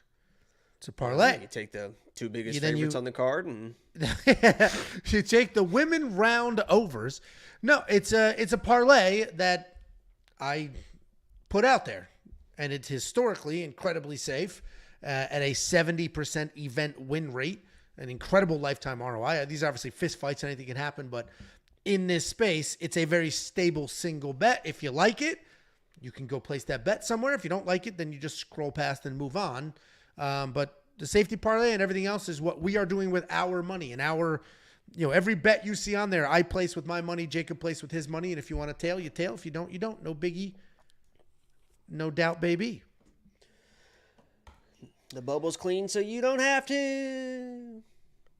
Next up, at UFC 303, we have what seems like a grudge match evolving here. A little bit of chapping back and forth, but we got Cub Swanson, OG legend Cub Swanson taking on Andrei Fili. Cub Swanson 29-13. He is 3-2 in his last 5. He has been bouncing between wins and losses. He's taking on Andrei Fili, 23-11. 2-3 in his last 5. He's coming off that bad knockout loss to Daniel Ige. The reason this is an interesting fight is, one, the line movement. Cub Swanson open as the favorite and is squarely the underdog and becoming a larger underdog as time goes on. The only thing I can think of is people are looking at this and they're saying, oh, Cub Swanson is old. He's 40 years old. So I have to bet the other side. Fucking old. What's crazy, though, is this is not what's happening to the Andrei Arlovski line, and he's 45 years old. Well, 45 is the new 25. You turn it around. 40. It's like, weird, yeah. It's 30. It's like 35, and then it's like 40, 45, and then once you're 60 on that yacht, I'm gonna be on cruising around the Amazon River in Brazil. Dude, you'll get bit by 2 mosquitoes. You'll swell up like a balloon and be done. I've You know seen what's you get fun- bit you by know- mosquitoes, and you look like Dude, Tom Hanks in Philadelphia. I walked outside the other night. It was That's like a great 3 or 4 reference. nights ago. And literally, I had been outside 2 steps, and I got bit twice on my ankle that itched for the next 6 hours. It was so bad. But But I'll be literally, fine, dude. I think it's fine. I think it's fine. I think I you're think going to it's be fine. bloody. I don't skinny, even bloody, know. pale I don't legs. even know if they have mosquitoes in Brazil. They only have. I promise they do. No, I've seen the pictures. They got toucans. It's all the beautiful stuff, right? They got Okay. I mean, I need to. tigers, move on maybe. here. I don't know. I think they have elephants. I think that's India. I think you're describing India. At this Uh-oh, where do I want to go? point. So This whole Cub time I've been so Swanson- confused. Cub Swanson is an OG legend. He's a brawler. He will hang out and he will slug it out. But he's not a brawler in skill set. He does have very technical striking when he needs to. And you don't get to where he has gotten. You don't fight in the WEC, in the UFC, and you don't have a career as long as his without being well-rounded and diverse. He will work in takedowns. He averages a little more than 1 per fight, I believe. He's got very high fight IQ. He is an absolute dog. He's not a guy that you can get out there very quickly. He's always well prepared. He is always in fights. He fights with his brain. And then sometimes he gets reckless if you can bait He him. fights with his balls. And if you can bait him into stuff, and he will get a little reckless. But he's a man, a high IQ man. He is coming off that very sketchy win, though, over Hakeem Dawodu, where people were pretty sure that, like, there was some foul play going on there with those scorecards, because it didn't look like Cub Swanson won that fight, but let's all forget that everybody thought Hakeem Dawodu was just going to flatline Cub Swanson in that fight, and that's not how that went down, because he's very good, he's very durable, and he's an OG banger. He's taking on Andrei Fili. Andrei Fili, I mention this every time I break him down, is almost the giant waste of talent. I say almost. He's still young adjacent. He's not at the end of his career. He can still make some stuff happen. The problem is he was so talented and so good so early that I think they rushed him a little too fast. Remember what Jacob said about Bernardo Sopai before, that he's such a good prospect and that knockout was so bad he might not ever be the same? Your chin's just a little never fully healed again. That's kind of what happened with Andrei Fili. Dude, it was his second fight in the UFC, Max Holloway or something crazy like that. He was fighting very high-level guys at a very early part of his career. And that sort of adjusted his career Imagine trajectory. starting your career fighting a fucking heavyweight with a brain disease. What? Well, I had to fight you to start my career. Oh, I was like, what are we talking about, dude? Anyway, Andrei Fili, wildly off talent alone, he wins this fight 100 out of 100 times. He's unbelievably fast, creative, good, clean technical striking, very good wrestling, very well-rounded guy. He basically was Cody Garbrandt, just younger. Then got chinned a few times, started to fade a little bit. Just not the same person. You can't trust his chin. You can't trust his decision-making. He's a pretty unreliable guy, but I do think he wins this fight. I have to pick the better fighter in the matchup. Andrei Fili is the better fighter. Is he going to win this fight? I have no freaking clue. Minus 258 is nuts. That is craziness. I am waiting for this line to continue to widen because a plus 3.5 on Cub Swanson makes a lot of sense. I think he's certainly durable enough to let this fight go to the distance. What do you think, Jakey boy? Yeah, I definitely don't disagree with that Cub stuff. If you guys don't know me, hi. My name's Jacob. I am actually, I have just determined too. I obviously, you can kind of pick what you are these days. So I have determined that I identify as 1/3 Japanese, right? Konnichiwa. Wow. I am 1/3 Brazilian. Como vai? And I'm 100% sick of that dog. And I am 1/3 American. So that's what I identify now. Now that we have Tatsuro Tayo, we got Gene Matsumoto. So I'm Japanese, I'm Brazilian, I am American, and I honestly can't remember where I was going with that. Nobody knows, man. You're about to tell us that Cub Swanson's your favorite fighter. Oh yeah. Oh, I was introducing myself. That's what. Thank you. Thank you. I was like, why? I was like, how?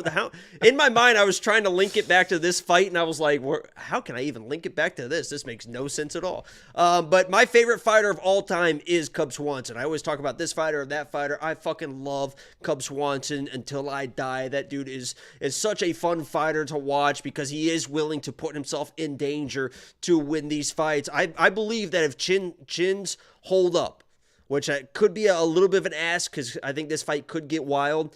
This has the opportunity to be the fight of the night that people are going to forget about and then remember later. Because it is on the prelims, and usually once the main card starts, there's always a fight or two where you forget all about the prelims fight, like that. But I think this is one of those fights when we reflect back on the 303, we're like, oh man, remember that Cub-Fili the Cub-Fili fight? That thing was a fucking war. I think it's back and forth. I like both these guys. I really like Cub Swanson. It's really hard for me to pick against him. But with age, Fili should be the better fighter. I think this is a very close fight. I think this is an absolute war. I hope it is. I hope this fight is everything that I want it to be, right? I'm a big Cub fan. If he retires, whatever it is, I finally get to see him fight. I'll be there in person. I hope they put on a show. I thought that this should have been on the main card, honestly, instead of the Mayra Bueno Silva fight, but it is what it is. I think it's fight of the night. I'm going Andrei Fili. I don't love it. I'm not betting it. I'll be rooting for Cub.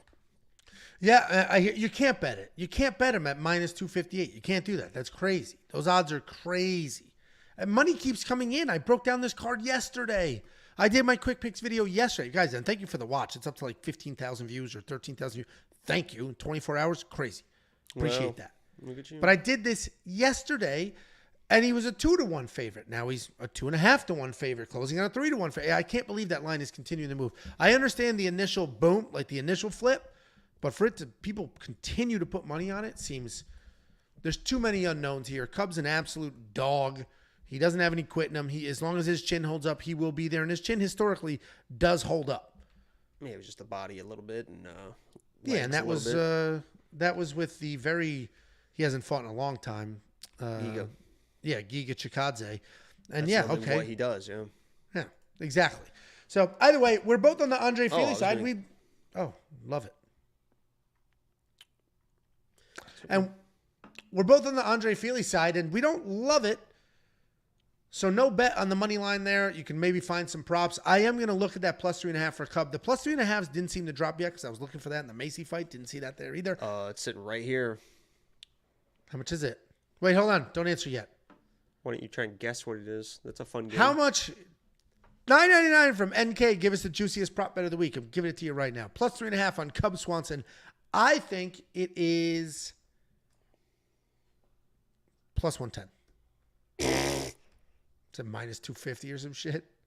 Plus 120. Good guess. Yeah, all right. All right. He's a real capper, everyone. He is a real capper. I'll give you one, too. You want two of them? You paid $9.99. I'll give you a free fucking premium bet right here. You could, hopefully use that $9.99 before you donate to become a premium member. If not, I would try to flip that into a premium membership. My best value on the entire card, in my opinion, Angela, you can agree or disagree with me, is inside the distance decisional action for Vinicius Oliveira at plus 120.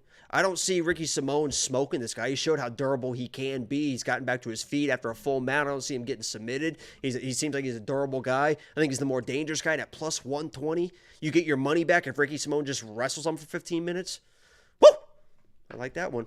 Thanks for the $9.99. There you go. We appreciate you. If you do want to unlock the rest of the bets, WeWantPicks.com. Click Become a Member. There's a whole bunch for a pay-per-view week, and we tend to dominate the pay-per-views. WeWantPicks.com. Click Become a Member. It's $10 for an entire month. That is all the events from whatever month you sign up to the next month at that same point in time. DraftKings pricing, I'm not touching either side of this. Full fade from me. Next up, at UFC 303, we have the featured prelim of the evening. We have Joe Pyfer taking on Marc-Andre Barriault. Joe Pyfer, 12-3 overall. 4-1 in his last 5, coming off the main event loss to Jack Hermanson, where some people were calling him the fraud from Philly. He's taking on Marc-Andre Barriault, 16-7, 3-2 in his last 5. He's coming off that split decision loss to Christopher Curtis. This can be a fun fight. This can be an interesting fight because now there are a lot of questions about Joe Pyfer. We know he's a powerful striker. We know that he's fast, he's accurate, and he hits like an absolute freight train. He can move forward and he can break people. Not just with the power in his hands, but he has some wrestling as well. He took down Abdul Razak Al Hassan, won that fight with the offensive wrestling. So we had this guy who we knew had power in his hands. We had this guy who was knocking everybody out. His most recent loss before the last one was a freak arm injury. That didn't count. That's the First, Dustin. So we had a guy that was knocking people's heads off where we saw some offensive wrestling. We know he trains at a really good jiu-jitsu gym. And then he went in there and he shit the bed in his first main event. But now he's in a fight against another striker. He's taking on Marc-Andre Barriault. He's a pretty well-rounded guy himself. Mostly a striker. He's got solid kickboxing. He does have some takedowns and some jiu-jitsu. He's typically looking to pressure forward, wear you down on your feet. He has impressive striking volume with landing almost 6 significant strikes per minute. But he also is hit with more than 5. So he's getting hit. And that could be a problem in this fight because Joe Pyfer hits hard. I am going to pick Joe Pyfer here. I'm probably going to avoid this fight, though. Because the reality is he lost to Jack Hermanson, and it's not that he just lost to Jack Hermanson, because Jack Hermanson's a guy that's been around forever, was far more experienced, has fought at a much higher level. That's a fine loss. It's how he lost. He lost a striking. He got the fight that he wanted, and he lost it. He had no head movement whatsoever. There was no striking defense there whatsoever. So all of a sudden, he was a guy who was supposed to come in there and knock out the awkward grappler, and instead his head was just bouncing backwards most of the fight. And yeah, he gassed, but using Joe gassing out as an excuse is a bizarre, that's bizarre to me. He gassed. That's his problem. He controls his cardio, nobody else. I'm picking Joe Pyfer to win. He hits hard enough, he's a good enough striker, and I trust Jacob railroads that gym. And Jacob goes on and on about how that gym, they don't improve their striking. They're overrated. He railroads that gym. But I, on the other hand, I feel like Joe has all the talent, and that angry fucking look on his face is a guy that wants to win. And hopefully he's not so arrogant that he doesn't recognize the mistakes, and he goes back to the gym and he's like, I need to work on my head movement. I need to make these adjustments. I think he will. I'm picking him to win. I got to see this fight before I can bet money on him. What do you think, Jakey boy?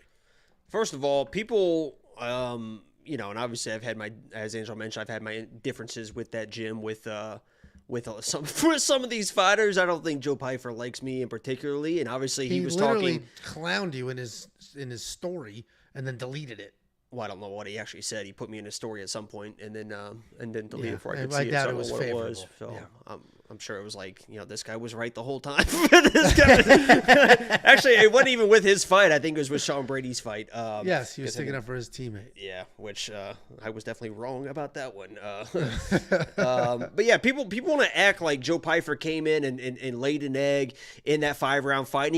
And he definitely did. But I think there's also other things at play, right? Your first main event, it is 5 rounds, and people talk about, oh my God, you lost to Jack Hermanson. Jack Hermanson's not a fucking good fighter. Agreed. It's a quality loss. Yes. It's a good fighter, and you kind of was like, oh, he lost to a grappler or whatever. Jack Hermanson is a guy that doubled the strikes of Chris Curtis, fought Chris Curtis kind of the exact same way he fought Joe Pyfer, just pumping out the jab, circling around, not letting the big power guy get close, right? And Joe Pyfer really couldn't find that way to cut the angles and get inside to where he really wanted to against Jack Hermanson. Jack Hermanson is also a guy that went tit for tat with the former champion, split decision loss against Sean Strickland, who can pretty much outbox anybody. So that guy's a very good boxer and knows how to box and knows how to box people in their own game plans, right? I mean, he's a smart guy. He knows Joe Pyfer's trying to take his head off. So, all right, I'm just going to dance around. I'm going to pump the jab out. And Joe Pyfer, it's a learning experience. 5 rounds. He couldn't figure out how to kind of turn that page. He mentioned, I think in the first or second round, he kind of couldn't really see, we'll see if that's just kind of an excuse or if that's just he's trying to convince himself, right? Because sometimes fighters do that. I actually thought he handled the loss pretty well. obviously you're going to be frustrated or whatever, but he's like, I think I remember him putting something on the video of like, I deserve all the hate I'm about to get, because I tried to talk this shit. I was confident in myself and it didn't work out.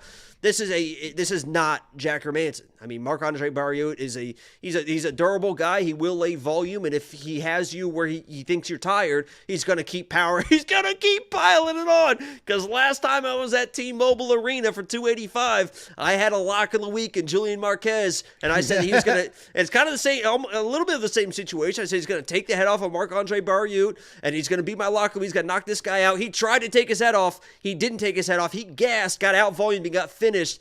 I think Joe Pyfer's going to come in with a good game plan. I think this is a good bounce-back win for him, and he has all the opportunities in the world to kind of dominate a guy at the talent level of Marc-Andre Barriault. I'm going Joe Pyfer here for a nice bounce-back. I think they kind of know what they're doing, right? That feature prelim, this is kind of their new guy. Dana loves Joe Pyfer. I think they know that this matchup kind of favors Joe Pyfer, and he should dominate. If he doesn't, it's a real bad situation for him. I think this fight was made for him. I like him. I'm taking him. Yeah, I agree. I think he wins. I agree with you. I think he wins. And the only reason I think he wins, I think he makes adjustments. So I said the loss to Jack Hermanson wasn't a bad loss. Jack Hermanson is a good fighter. How he lost is a bad look, though. Like he got walked down, and he's supposed to be the big, powerful, one punch knock you out guy, and he just got lit up. And then by the time he tried to go to the wrestling, he couldn't. I mean, it was a little bit too late for that as well. And he gassed, and it is what it is.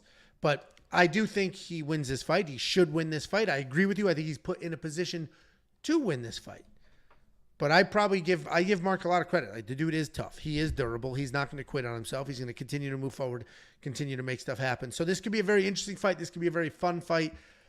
If you're on the Joe Pyfer train and you think even if he didn't evolve and he's just going to come in here and knock out Marc-Andre, then spend that $9,000 in DraftKings Fantasy.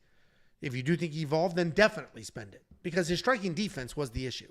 It wasn't the offense. He didn't land the big power, but the defense was the issue.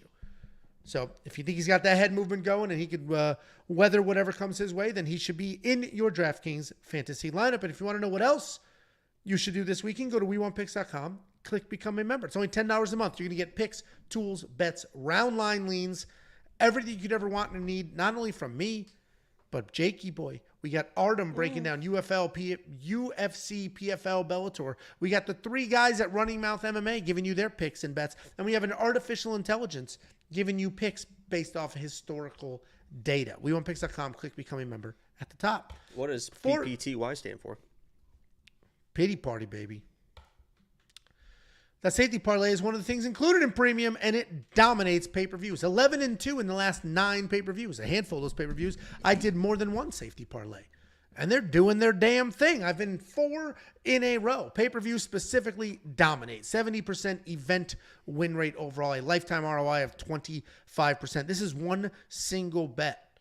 One single bet on the most volatile sport to bet on. And don't forget, we will be at UFC 303. I look exactly like this. I won't be wearing that. I'll be a little more casual for this event, but I look just like this. Come say hi. Jacob and I will buy you a drink. What'd you say? You got the outfit picked out? I actually don't know what I'm going to wear. You don't have a very. It's gonna. I guarantee it's gonna be salmon shorts and a black T-shirt with that hat. Just fucking no effort made. We're gonna be in fucking VIP. Let's try to make an effort here. Let's put something together. Good, though. That would look good. No, I got a nice white T-shirt that just makes my arms look fucking huge. A white T-shirt, like we're going to the club in 2001. Yeah, just a big white tee.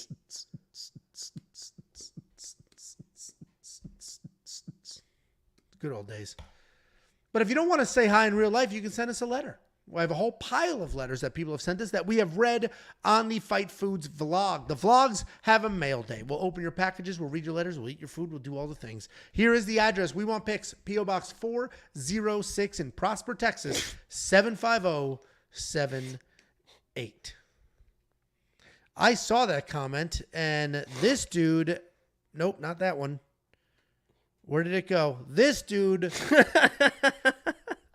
I would delete the comment if I didn't know for a fact Jacob was terrified of my wife. She's not a fun person to be in the same room with. I'll tell you that. It's spine chilling. About that. I did notice, though, I think, and I was going to kind of wait to see how this entirely played out, but I think that that mushroom guy kind of got to you because I haven't heard dad jokes. I haven't heard explaining of dad jokes. I think he really, and we appreciate him. I'm on his page. He was exactly right. If you don't know what Jacob's talking about, and I don't know how to share it here, some absolute weirdo with too much time on his hands. In my breakdown last week, we had Muin Gaffarov. And I said he just lost his last fight, more like Mu lose. And it was a stupid joke, just like that. I didn't even hear it. The actual funny part of the joke wasn't that part. It was me being like, you get it? You get it? Because he lost. That was the joke. The sarcastic explanation of the dumbest joke that's ever been said was the joke. And this dude, should I read it? We probably don't have time to read it. It was 4 paragraphs of like literally explaining to me how to be cool. For you. All right, you read it out loud. Well, if you just, first. It's on Twitter. It's in my nightmares. Well, it's gonna look at it on our like a community post or something. Yeah, it's a community post. So anyway, this dude took the time to write 3 full paragraphs about that joke. Here, go ahead. Jacob's gonna read it. My name's Mushroom Guy 88. To be perfectly honest, I'm just trying to help you be cool, even though you're going to claim you don't care what people think about you. Everyone can tell that you try too hard. Dad jokes are obviously dad jokes, and when you explain to them every time you tell one, you seem to super insecure and like you don't know yourself. Just tell a joke and leave it. That's what makes jokes funny. You like it when people tell an obvious cheesy joke, and then they ask you if you get it over and over and start explaining it like you don't get it. That's what dweebs and dorks do, who married their first woman to give them sex. Hope I helped you be a bit more tolerable. No sub from me. Bye, Felicia. That was only one. There's a whole nother one. There you go. Hey, Angelo. Dad jokes are funny sometimes. You read the second one first. But whatever, it doesn't matter. Well, you have these. The one you're reading right now. Yeah, well, you have these in out of order, so that was whatever. Bad post for you. Hey, Angelo.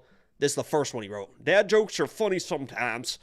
You tell a dad joke, and instead of just leaving it and moving on like someone who has a good sense of humor would do, you explain how this obvious dad joke is indeed a dad joke, and then you act like you do it on purpose by over-explaining it again and again. Your wife has to be embarrassed in a bad way by your lack of maturity. Yes, it takes a mature adult to make an obviously cheesy joke without having to explain it that it was a dad joke and you weren't being serious. I'm actually embarrassed for your wife, bro. Just being honest, man. Isn't that nuts, dude? To take the time to write all that is nuts. And then that's a peek into the internet window. You guys think we just click the button, we come on here, we crack a few jokes. Oh, 25,000 subscribers. Everything must be so easy. Click a certain button and I'll come. Which one? Well, it's called the male G spot. And it's, and it's right.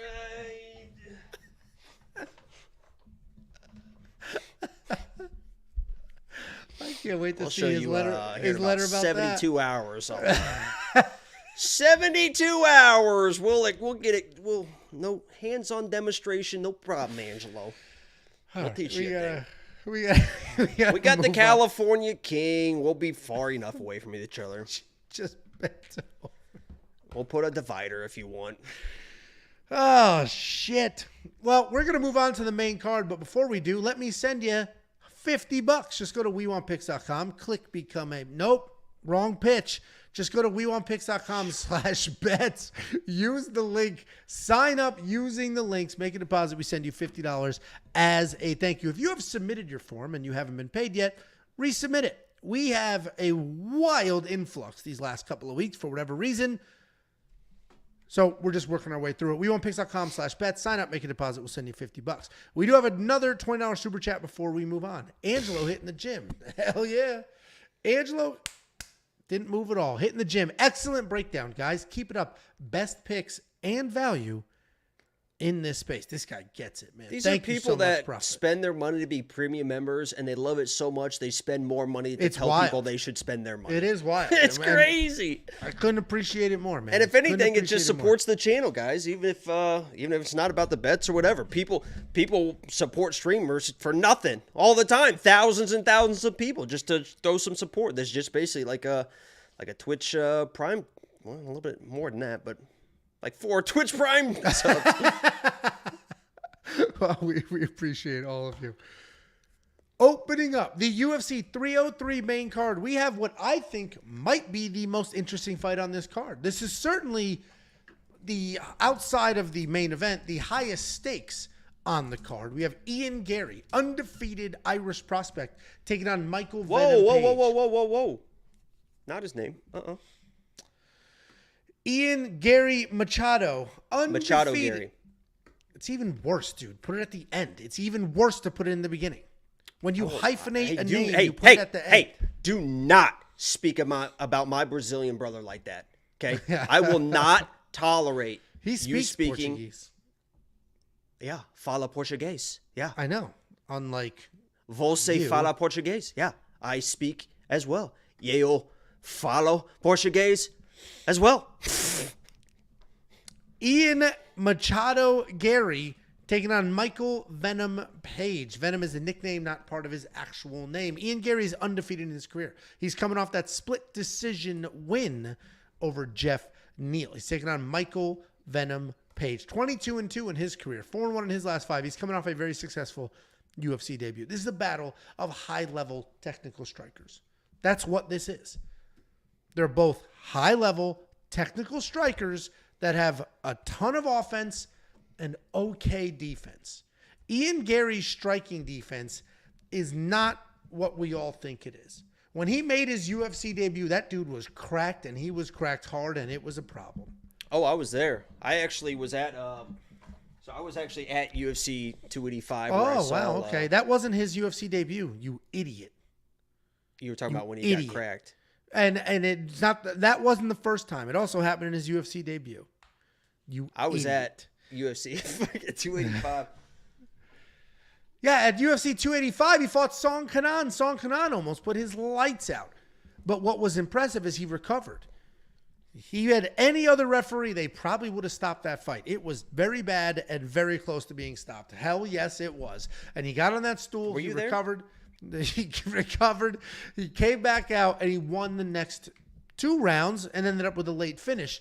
But Ian Garry has precise, accurate, powerful striking. And the power isn't just like one punch, boom type power. It's because he is accurate. It's because he has that length and the speed that he's catching you off guard and making things happen. But he's taking on Michael Venom Page. This is a very different style of opponent.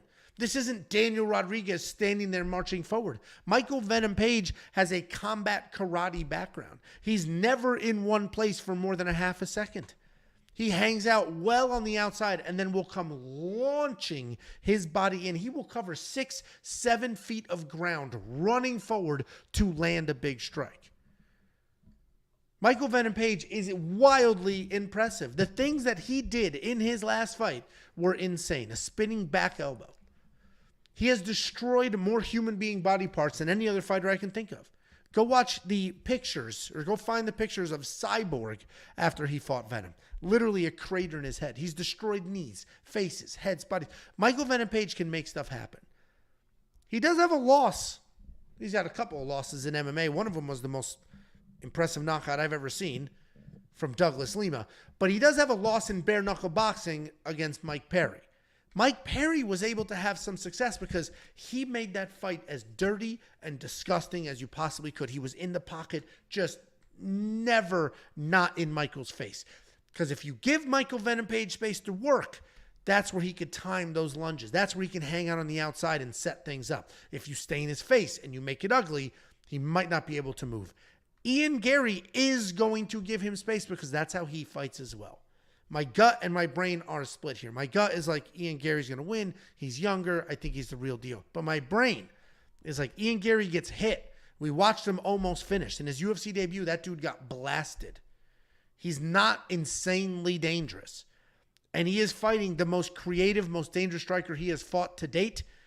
I wish Page was a little younger, but I do think some of these strikes, the lunges, that spinning back elbow that he landed on Kevin Holland in his last fight puts Ian Garry out 10 out of 10 times. I am going to pick Michael Venom Page here.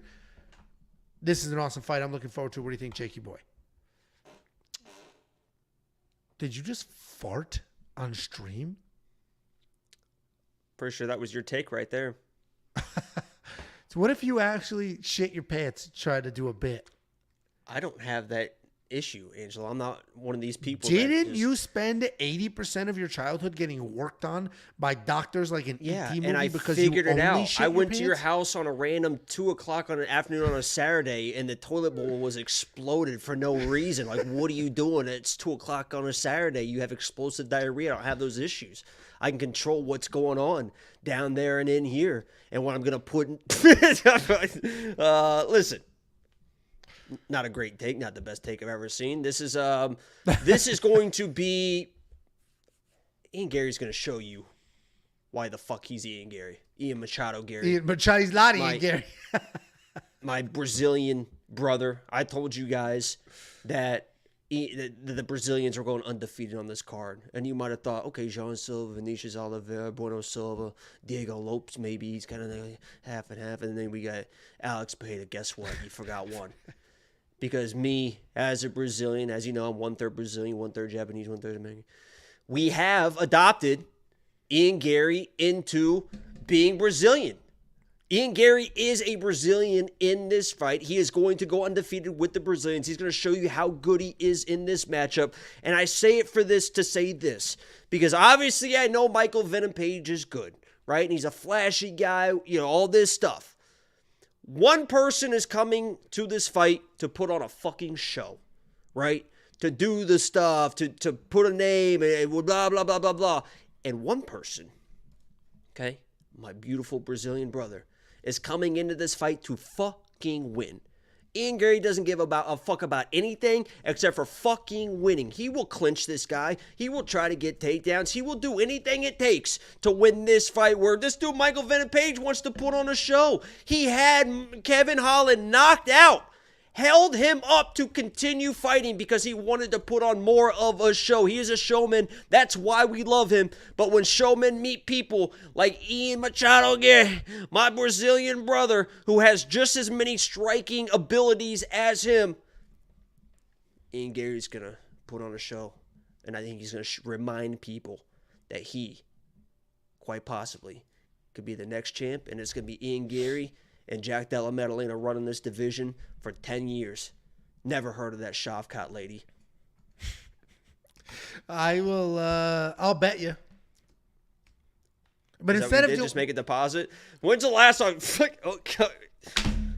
I feel bad, dude. I'm not going to do a bet openly bet. I was Oh! we're going to be in Vegas. I was going to bet some shots like a man. $500 I'll put on this. I was going to bet We couldn't do our shots bet on like a man. Let's make this our Michael Chandler and I don't do shots. Let's do this. No. Our Michael Chandler and No, I'm not that confident in Venom. Oh. Not as confident in Venom as I was against Michael Chandler against a you just drug want addict you just want to do you just shots. want- yeah. You hope you lose. Oops. We're going to the buffet. I don't do shots. Okay, well, that's on you. Man. $500. No, I'm not betting. That's so dumb. 400. No. 300. I'll do 100. $100 is fucking nothing. Maybe to you. Wow, look what a big single- shot Jacob is. I'm a big shot. I'm a Jakey big shot. I'm a single guy with 2 full-time jobs, living in an apartment with no kids. You goddamn right. You goddamn right I'm balling. You hear that, ladies? You goddamn right I'm fucking balling. And if you're interested, you like my personality, maybe even my looks, and I mean, Maybe both of those are sketchy. there's the Just stick with the bank Instagram, account. there's the Twitter. I'm locked, loaded, and ready to go. We can buy half a city in Brazil and live there for the rest of our lives. You just send a DM and let me know. I'll be in Vegas this weekend. Let's have some fun. We're split on this fight. You trust Ian Garry for your DraftKings lineup? You think he wins by finish? I actually think that this is one of the more boring fights we've ever seen in our lives, but Ian Garry's just going to find a way to win it. I think it's boring as shit. It may be. And Michael Page, they talked about after his last win, somebody said you versus Wonder Boy would be amazing. And he had the self-awareness enough to be like, no, it wouldn't. I'm too technical and he's too technical. It would not be a fun fight. Which is like not... You know all those memes now floating around of Sean Strickland where it's like Sean Strickland at the press conference, I'm going to die out there for you. And then Sean Strickland in the fight in like the crane stance. And like Sean Strickland doesn't have the self-awareness, right? But Michael Venom Page does. He's like, no, me versus another high-level striker, the technical striker is not a fun fight to watch. So he knows that.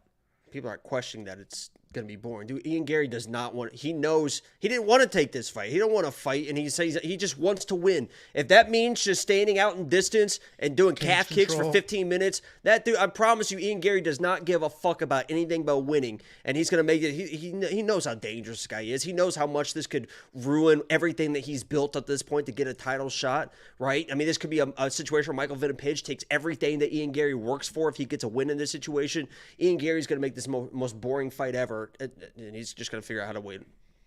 And that could very well, that 100% could very well be. I think, I opened it by saying this is one of the most important fights or has the highest stakes outside the main event. Because to your point, Ian Garry beats Page. All of a sudden, it's like, when does he get his title shot? Or Michael Venom Page smokes Ian Garry. It's like, this dude's 36. He needs a title shot immediately before he's too old and the energy's gone. Let's send him to London to watch that fight and give him the winner. So this is an interesting fight. There's a lot going on. I'm going to be looking very much forward to this. I'm picking Page. He's picking Ian Garry. But if you do want to check out any bets that we have on this fight or any of the other fights, just go to WeWantPicks.com, click Become a Member. It's $10 a month. You'll unlock all the picks, the bets, the tools, the insight, the round line leans, and 7 people worth of fights, and our robot. We have an artificial intelligence picking fights based solely off of historical data. You asked me what I was doing. So I got an email from another YouTuber that basically said, hey, I know you're busy. I do this show. I interview people. I've been following your journey. Do you want to come on the show and do the interview? And so I responded. This gentleman also did a tier list. Tier list. Obviously, you're the young, cool one. A tier list of his favorite MMA YouTubers. And I was on the list, but I wasn't that high. So I responded saying, no. So I responded. What the fuck? It just said he did. Fuck this guy. Well, so I responded with. And wait, it was just We Want Picks, but you just said it was just you. It was We Want Picks, but he only talked about me. He's like, I really watch for Angelo. I like Angelo and his vlogs. This guy's a fucking loser. Well, so I responded. My exact response was, motherfucker. This was like a nice email. Like, I'd love if you come on the show. I follow you, whatever. I wrote, motherfucker, didn't you do a tier list of MMA YouTubers and have me at the bottom? So we're going to find out if he's chill or not based off his response. Because I'll do the show. What do I care? But if he's like, then no. If he goes, LOL, yeah, because. And it's like, all right. Congrats on all the opportunities that are coming your way. Yeah, nothing like doing an interview with a stranger.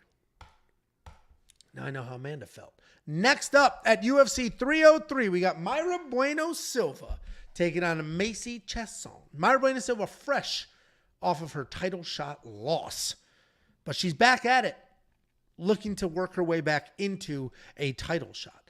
She is 10-3 in her entire career, 3-1-1 in her last 5. She is coming off that title loss to Raquel Pennington. She's taking on Pani Khanzad. And I wish that's what I was going to say. But she's taking on Macy Chiasson because I had in my last safety parlay that broke Pani Khanzad and Macy Chiasson over 2.5. And I was like, yeah, I think Pani could dance around and keep distance. And she's a good striker. And Macy Chiasson smoked her ass. So now Macy Chiasson is fighting Mayra Bueno Silva in what might be a title elimination bout. She is 9-3 in her career, 3-2 in her last 5. She's coming off that submission win over Pani freaking Khanzad. And people might not like my take here. First of all, I know there's a lot of griping about this fight being on the main card. I agree. I don't think it should be on the main card. And not because, it's women's MMA. I don't believe that bullshit. I'm raising daughters, and that's just absurd to me. There's plenty of female fights that are incredible. I just don't think... I pray to God they don't get a Karen haircut. Yeah, we wouldn't... Yeah, agreed. I just don't think this will be a fun fight. I don't think it's going to be an exciting fight. I think we get Macy Chiasson leaning on Mayra Bueno Silva against the cage for the majority of it. We've seen that fight before from both of them. We just saw it out of Mayra's last fight. Mayra is a dangerous striker. She's got some power. She's got aggression. She'll move forward. She's dangerous on the ground as well. She can submit you even when she's in precarious positions herself. But if you want to hold her against the cage, you can. She just lost to Raquel Pennington in a title fight where she only gave up one single takedown, but somehow gave up almost 13 minutes of control time. She's taking on Macy Chiasson. Seems like she's 6'11" in that octagon. She's very tall, she's very long, and she uses that length really well to jab you up, work in that Muay Thai striking. And lately, she's turned into a wrestler. All of a sudden, in the last couple of fights, she has worked wrestling into her game plan. It's an entirely new wrinkle. She took down Norma Dumont 6 times in that win. That's a very good win. Most recently, she took down Penny Khanzad twice in the first round before submitting her. And in theory, Mayra Bueno Silva should run away with this. She's powerful. She's dangerous. She just fought for a title. But I think Macy Chiasson literally just leans on her against the cage. Holly Holm won that first round by leaning on her against the cage. Raquel Pennington won that fight by leaning on her against the cage. I think Macy Chiasson is so long, so tall, she closes the distance, leans on Mayra Bueno Silva, maybe even takes her down, avoids any submissions that get thrown her way, and wins this fight. I missed the opportunity. I was hoping for better odds here, and I missed it. They launched instantly. I am waiting for the plus 3.5. Has that plus 3.5 dropped? It's probably minus 300. But I think Macy Chiasson wins this fight, and I am trying to find a way to bet on her without just going straight money line. But Macy Chiasson is going to be the pick. It's too close to fight. It's a complete pick 'em now. Minus 110 both ways, so they don't offer those on those type of fights. There you go.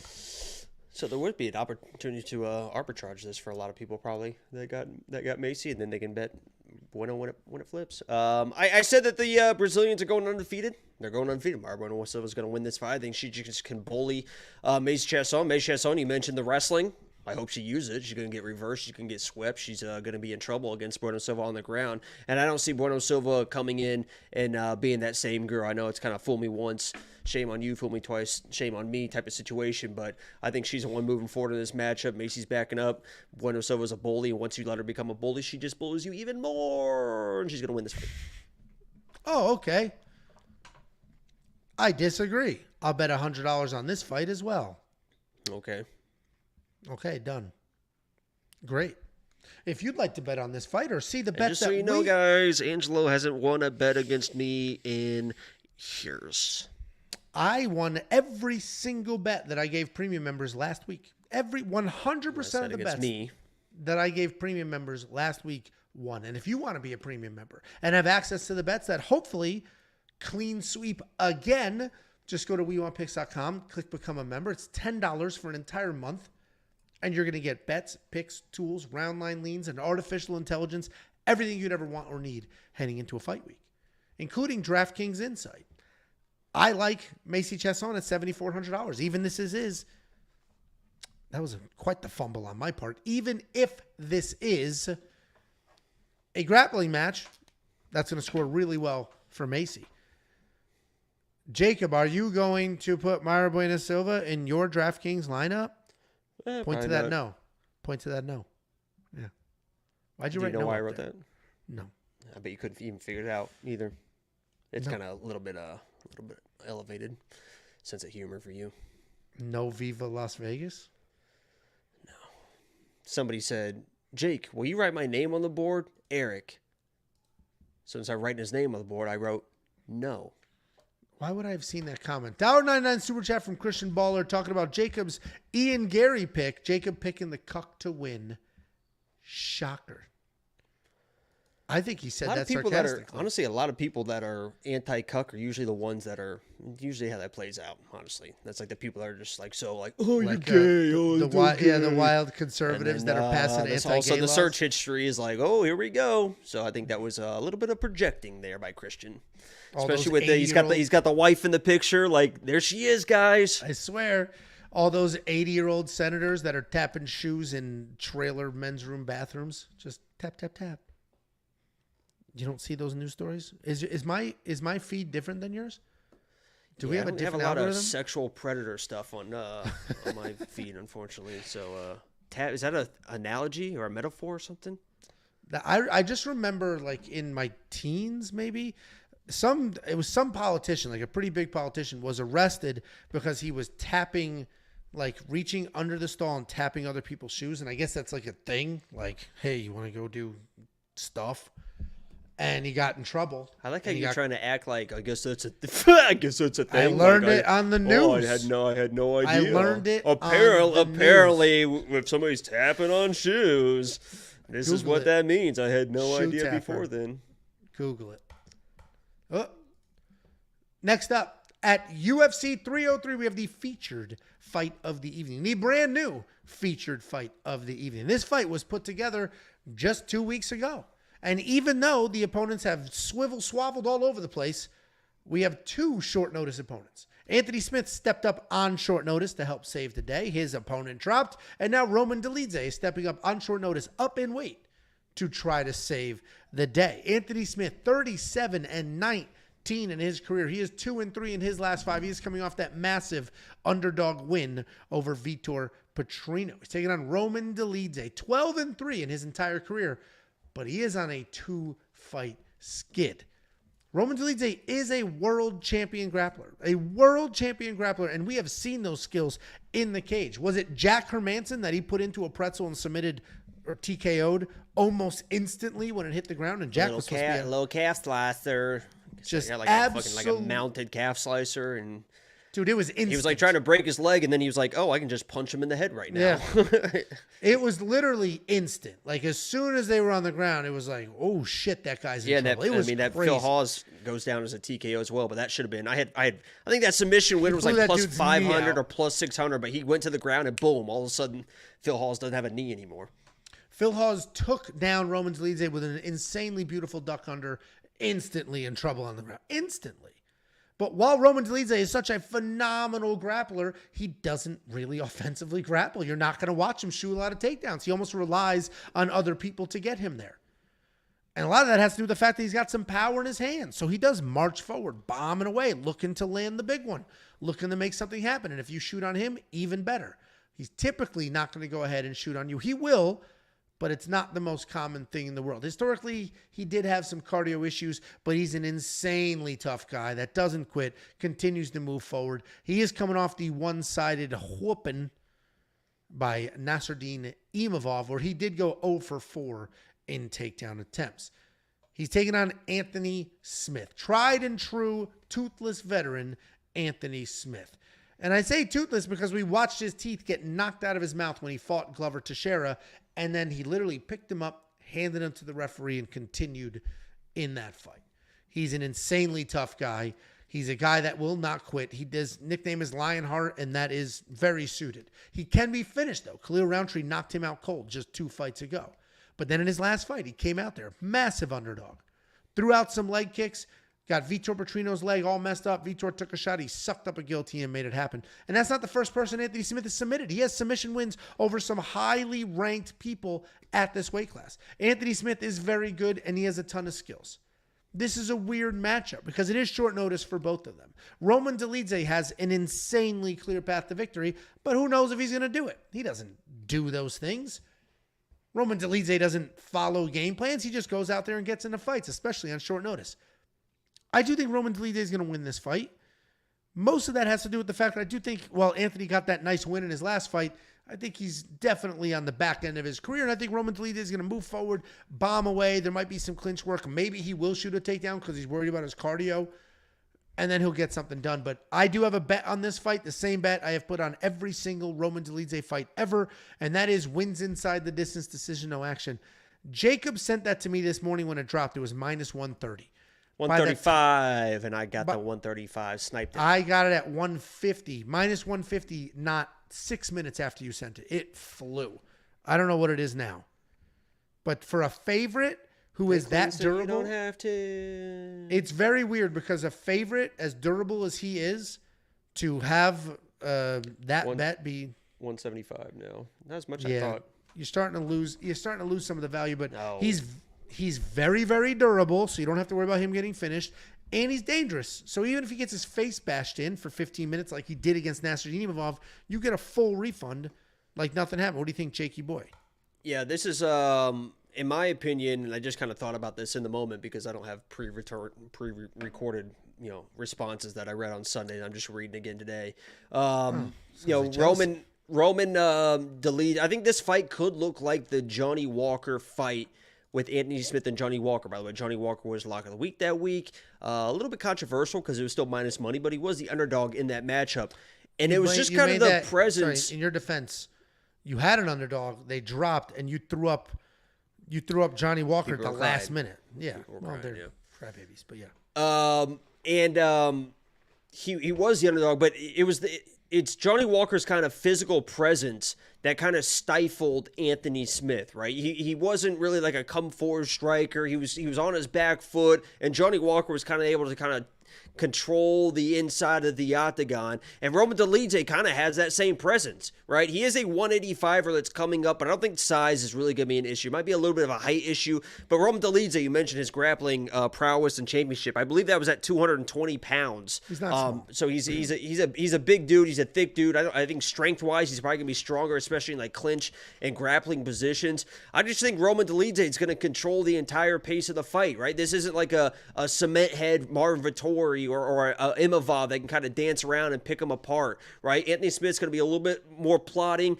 Roman Dolidze is going to be throwing those powerful shots. And Anthony Smith, honestly, was kind of, I don't want to say gifted that win, but he did what he needed to do to hurt the leg of Vitor. And then Vitor, and I literally called it. I said, Vitor's going to shoot a shot for no reason into a guillotine. That's exactly what he did. That opportunity presented itself. He did it. I like Anthony Smith. I picked Anthony Smith against John Jones. He's a Factory X guy. By the way, Mr. Cody Brundage was on the Embedded. You probably haven't watched the Embedded, but him and Anthony Smith, he's been stepped in to try and help Anthony Smith this last minute to train for Roman because they just figured out that change or whatever. But Roman's a more dangerous guy.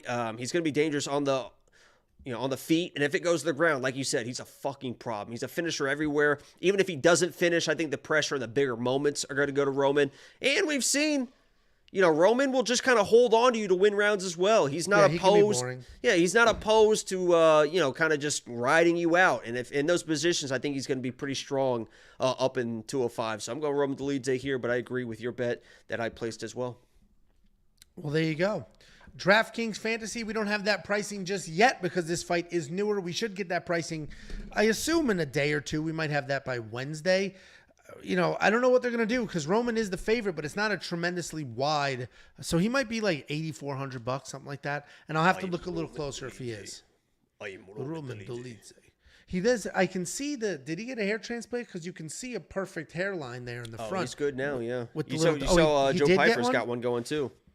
Does he really? Yep. They're all getting it, man. They're all Anthony Smith would be a good-looking guy with the nice one, but that's a lot to fill in there. That's a lot. Yeah, that's the whole thing.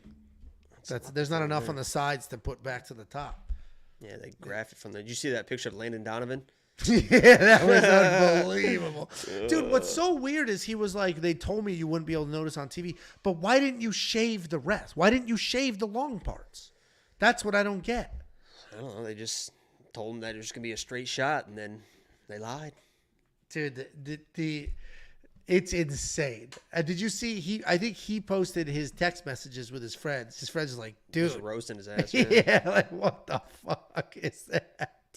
It was. I think his response was literally like, they told me they wasn't going to show TV. Because I'm sure he was like, guys, and they were like, it's fine. It's going to be a straight shot. Well, look at the camera. You can't even tell, Landon. You can't even tell. But what were people in the stadium thinking? The stadium would be like, what the fuck is this guy doing? Dude, I would assume everybody would. He looks insane. If you guys don't know what we're talking about, just look up Landon Donovan and then images and you'll see it. He basically was just getting a hair transplant, but they took the stuff off the side.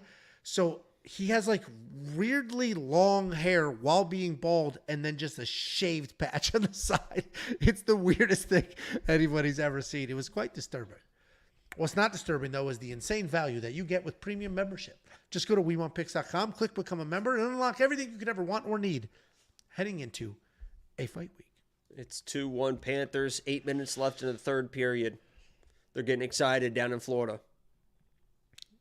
Not only was the featured fight a last-minute swap-a-roo with two guys that weren't on this card 2.5 weeks ago, but now are. So is the co-main event. Brian Ortega and Diego Lopes were not anywhere near this card. It wasn't even a possibility. Brian Ortega was planning on going up in weight and fighting at the Sphere in September. And he ended up on this card last minute. Conor McGregor dropped. And the UFC looked at the fight card and they said, oh, this thing sucks. We can't just replace the main event. We've got to do a little more work. So they put this fight together. This is a very good fight. The story about that, it was on the embedded. Obviously, they first called Diego, and I think Diego was like, they asked me, can you help us here? And Diego was like, hey, I'm down for whatever. I guess the funny part is Brian Ortega said he saw Hunter Campbell somewhere, I think at the I can't remember where he was. And it was he saw Hunter Campbell. Hunter Campbell was like, you're looking good. And Brian was like, I knew there was something more behind that, because the next day they offered him the fight, and obviously he took it to help everyone out or whatever. But he's like, I saw Hunter Campbell, and he was like, yeah, you're looking good. And he's like, I felt like there was something behind that comment. That is funny. Well, and now here he is, fighting Diego Lopes in a co-main event. This is a great fight. I'm very excited for this fight. This was a very positive addition to this fight card. This helped boost the card, because we have two very high-level grapplers, one sort of at the tail end of his career and one just starting his. The hype is dying out on one and the hype is building on another. We got Brian Ortega, 16-3 in his career. I was surprised writing that out. I was like, how does he only have 3 losses? I feel like I've watched him lose a lot. But those losses are recently, once he worked his way to the top and started to get the title shot. He is 2-3 in his last 5, though. Those are very recent losses. As far as his career is concerned, there was some time off with injuries, but he is coming off that very exciting come-from-behind victory over Yair Rodriguez. He's taking on Diego Lopes. Diego Lopes is 24-6 in his career, 4-1 in his last 5, coming off a KO win at UFC 300, where he was also added last minute. Brian Ortega, as we all know, insanely durable and a phenomenal grappler in his own right. He does have some technical striking. It's not great, but he has some good offensive striking. His defense kind of sucks. He's hit with almost 7 significant strikes per minute, which is a ton. There are a lot of strikes that he gets blasted with, but he's so tough and he's so durable, it doesn't even matter. He continues to move forward. He continues to try to make stuff happen. He famously dropped and almost finished Alexander Volkanovski with a mounted guillotine in that title fight. But since then, he's been in a couple of wars, took a couple of beatings. He's not the most athletic guy, but he certainly is one of the most durable and one of the more dangerous ones. He's taken on Diego Lopes, a dangerous grappler in his own right. He's a very young guy who's very young in his career and somehow coaching some of the better fighters at Lobo Gym in Mexico. He doesn't have very good takedowns or very good takedown defense. And you would say, oh, a BJJ guy, he needs takedowns. He needs takedown defense. Not really, because he's got phenomenal hands as well. He just knocked out Sadiq Youssef in the clinch, and Sadiq was supposed to be the better striker. He knocked out Gavin Tucker at distance, and Gavin Tucker was supposed to be the better striker. His only UFC loss, well, he has 2 UFC losses. One was on the Contender Series to Joe Anderson Barriault, who had to wrestle him and couldn't finish him. And then the other was... I love Barriault. And then the other was to Movsar Evloev on short notice, who just took him down, rode him out. He did have a little bit of success there with an attempted submission or 2. But the reality is Diego Lopes is a problem for anybody who can't just take him down and elbows in, stay safe.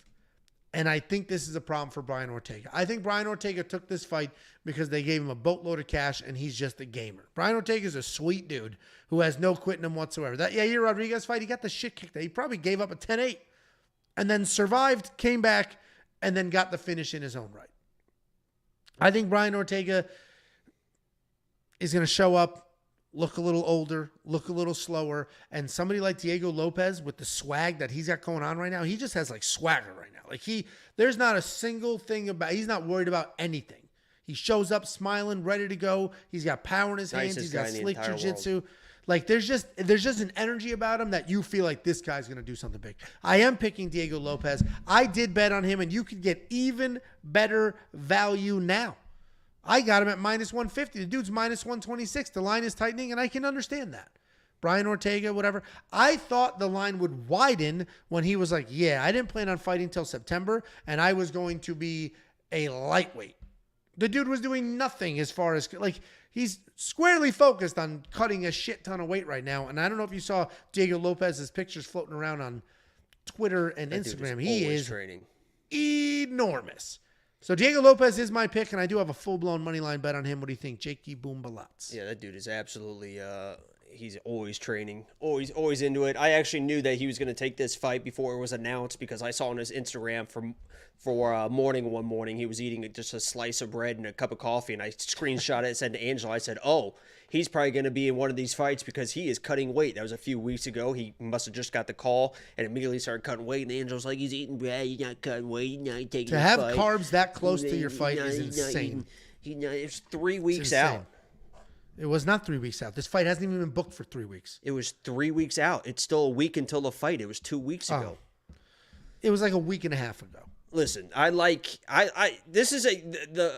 this fight or this card in general completely flipped around to where the co-main and the main event are going to be so much fun because everyone loves I don't know if anyone really hates Brian Ortega, right? You like Brian Ortega? I like Brian Ortega. He's a fun guy. He's an easy guy to root for. He's been through ups and downs and really kind of come out on top. That actually was a cool moment. I was all over Yair in that fight for good reason, right? I mean, he basically beat the shit out of Brian Ortega and then ended up just getting tired.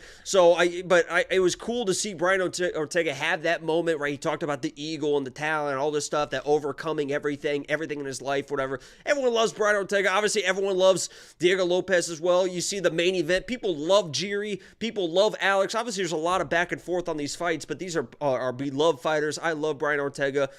But Diego's my dude, man. I mean, Diego is my dude. This is a former lock of the week. I absolutely adore and love Diego, not only as a fighter, but as a person as well. He's just seems like the coolest guy in the world. Hopefully, we have a chance to somewhat run into him at some point when we're in Vegas here this week. But I just believe that Brian Ortega has gotten away with being a punching bag and almost in a Charles Oliveira type of way of using defensive jiu-jitsu to kind of be able to recover, kind of be able to do this or whatever that. And he can't really be finished on the feet, and then nobody really wants to go to the ground with him. I promise you this, if Diego hurts this guy and Brian Ortega wants to fuck around on the ground, I know that he's T-City and he's this triangle guy and he's known as this jiu-jitsu guy. This guy, Diego Lopez, is a different fucking level. He is going to beat Brian to every single spot on the ground. I think he is the more powerful striker on the feet. Obviously, Diego's been clipped before, right? He's been hurt before, and Brian can definitely return fire,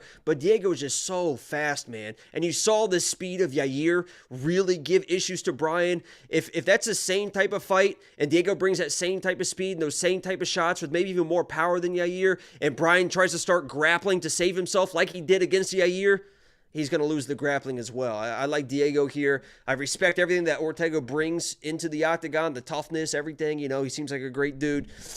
But that's my dude, Diego, man. And like I said, Brazil's going undefeated on this card. This is going to be 4 of 4, Diego Lopez. Or 5 of 5 if you include Bueno Silva.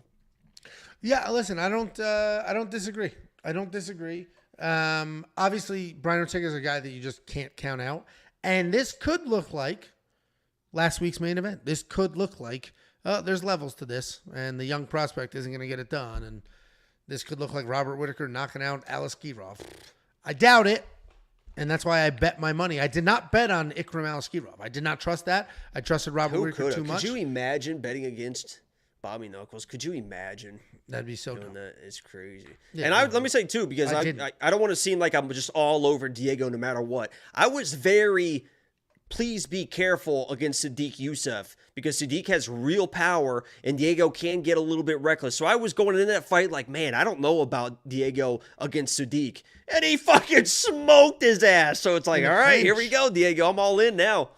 In the clinch. Knocked him out in the clinch. It was impressive. And he didn't care. He just engaged. Came forward, engaged.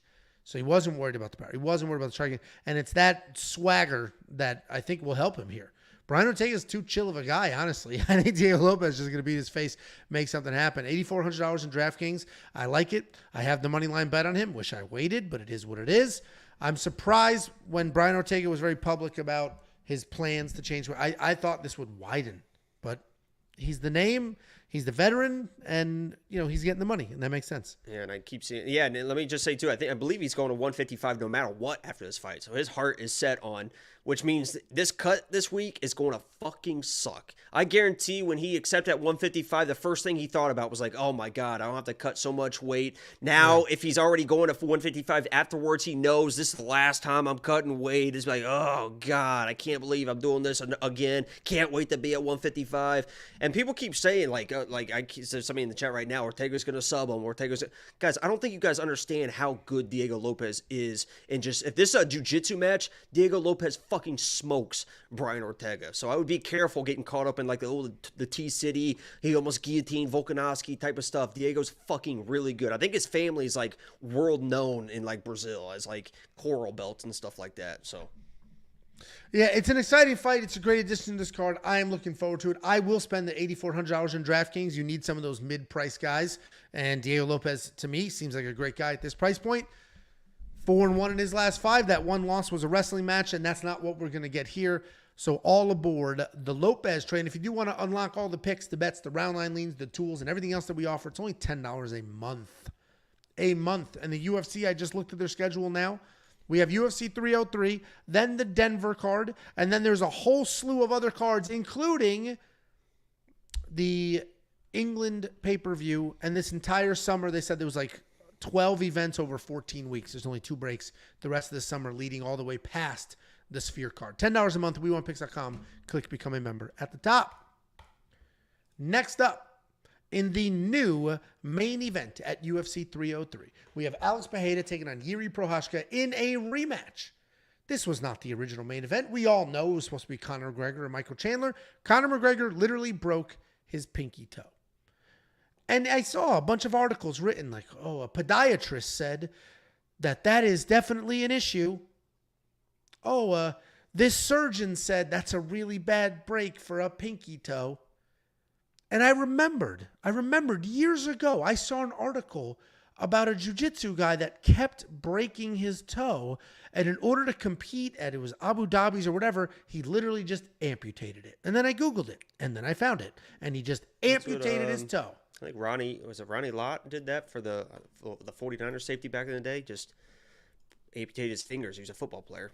Yeah. Well, and what's his name? Blew him off with the fireworks. So, point being, Conor McGregor's kind of a... Say it. No, I'm not going to say it because I do want him to fight, and I do think he made the right decision. Personally, here you go. The fact... I know, I looked it up the other day. I forgot it's a name I never heard of. Personally, I do think... I was going to say Ronnie Lott. He had the tip of his left pinky finger amputated after the 1985 season because it got crushed while tackling a running back, and it would he couldn't heal it, so he just said cut it off. There you go. So, I do think, and you said this in a text message, the fact that he pulled out of this fight means that he's very serious about fighting. Because if it was just for a payday to show up, do whatever, you go with a broken pinky, you tape it to the other toe, who gives a shit? But he does want to be 100%. I think he does want to go out there and actually win. So, you know what? Postpone it. We'll watch it another day. Jacob and I will get to see Alex Pereira taking on Jiří Prochazka in a rematch live and in person. Alex Pereira, as we all know, he's been in the UFC for only 3 years. And he is already being talked about as potentially the greatest fighter of all time. And that's not even an exaggeration. If Alex Pereira somehow wins this fight, somehow wins the heavyweight title, he is literally the only person in history to ever have 3 belts. Alex Pereira managed to come over here, show up, knock out the middleweight champion of the world, move up to light heavyweight, become the light heavyweight champion of the world, and defend that belt in 3 years' time. He's famously a phenomenal kickboxer who had multiple titles in multiple weight classes over there, moved over to the UFC, made that happen, and now here he is in this rematch. He's taking on Jiří Prochazka. Jiří Prochazka is kind of a wild man. He moves forward. He throws everything at you.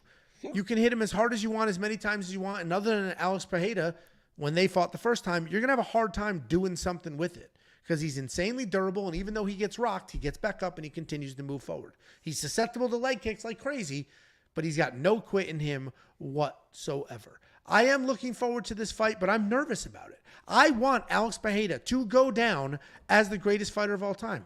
If I was mapping this all out, perfect story for me would be Alex Pereira knocks out Jiří Prochazka. Alex Pereira moves up to heavyweight, knocks whoever out. They give him a heavyweight title fight, knocks him out, retires on the spot. 4.5, 5 years in the UFC, made the greatest impact of all time. I genuinely want that to happen. Problem is, I don't know if it will, and I do think this fight is a lot closer than people think. Let's put it this way. Alex Pereira is a -150 favorite in a fight that he already won. Why? It wasn't a come-from-behind victory, per se. He already won this fight. He's only a -150 favorite. He should be a -600 favorite. And I think that's because it's very hard to beat somebody twice. The first fight had a little bit of controversy, people saying that Jiří wasn't fully knocked out, but Jiří said himself, I was knocked out. That was not an early stoppage. But I think there's too many holes in Alex's game for people to be fully all in. They do worry that Jiří can take him down and hold him against the cage and be boring.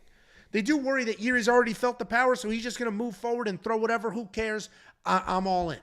And those are all concerns. We have seen Alex Pereira completely unconscious on that canvas as well. He's not immune to any of it. I do think Alex wins. He's already won this fight. I have to believe he will win it again. But, I mean, that guy deserves a ton of credit for stepping up on short notice. He's the one who has everything to lose. Everything to lose. He could have just said, nah, I'm good. I'm coming off one of the greatest knockouts we've ever seen on the biggest UFC event of all time. I'm fine. I don't need this short notice nonsense. But here he is. I'll be rooting for him. I do think he wins. I'm going to pick him to win. But I'm not as confident as some others. What do you think, Jakey Boombalats? Yeah. Let me just start by saying, Jiří sucks, dude. I mean, I can't stress that enough. And I keep saying it, and things start happening, and people don't want to believe me. And I tried to tell everyone that Jiří sucks before the first fight. Turns out he sucks. I tried to tell people that Jiří sucks before the Rakic fight, and he ended up squeaking that out because Rakic got tired. But he got the absolute fuck beat out of him in the first round. He didn't even look like he belonged in the UFC in the first round, that Jiří fight. Like, if you were watching that fight, you'd be like, who the fuck is this guy? Like, this guy is a UFC fighter. He looked like an absolute clown in there. He ended up walking through enough shots to be able to land one of those awkward shots. And I'm not saying that Jiří can't win this fight, right? He's skilled enough, and he's got weird enough shots to hit a guy like Alex Pereira or do what he needs to do to win the fight. I don't want to say he's got zero chance because that's ridiculous to say.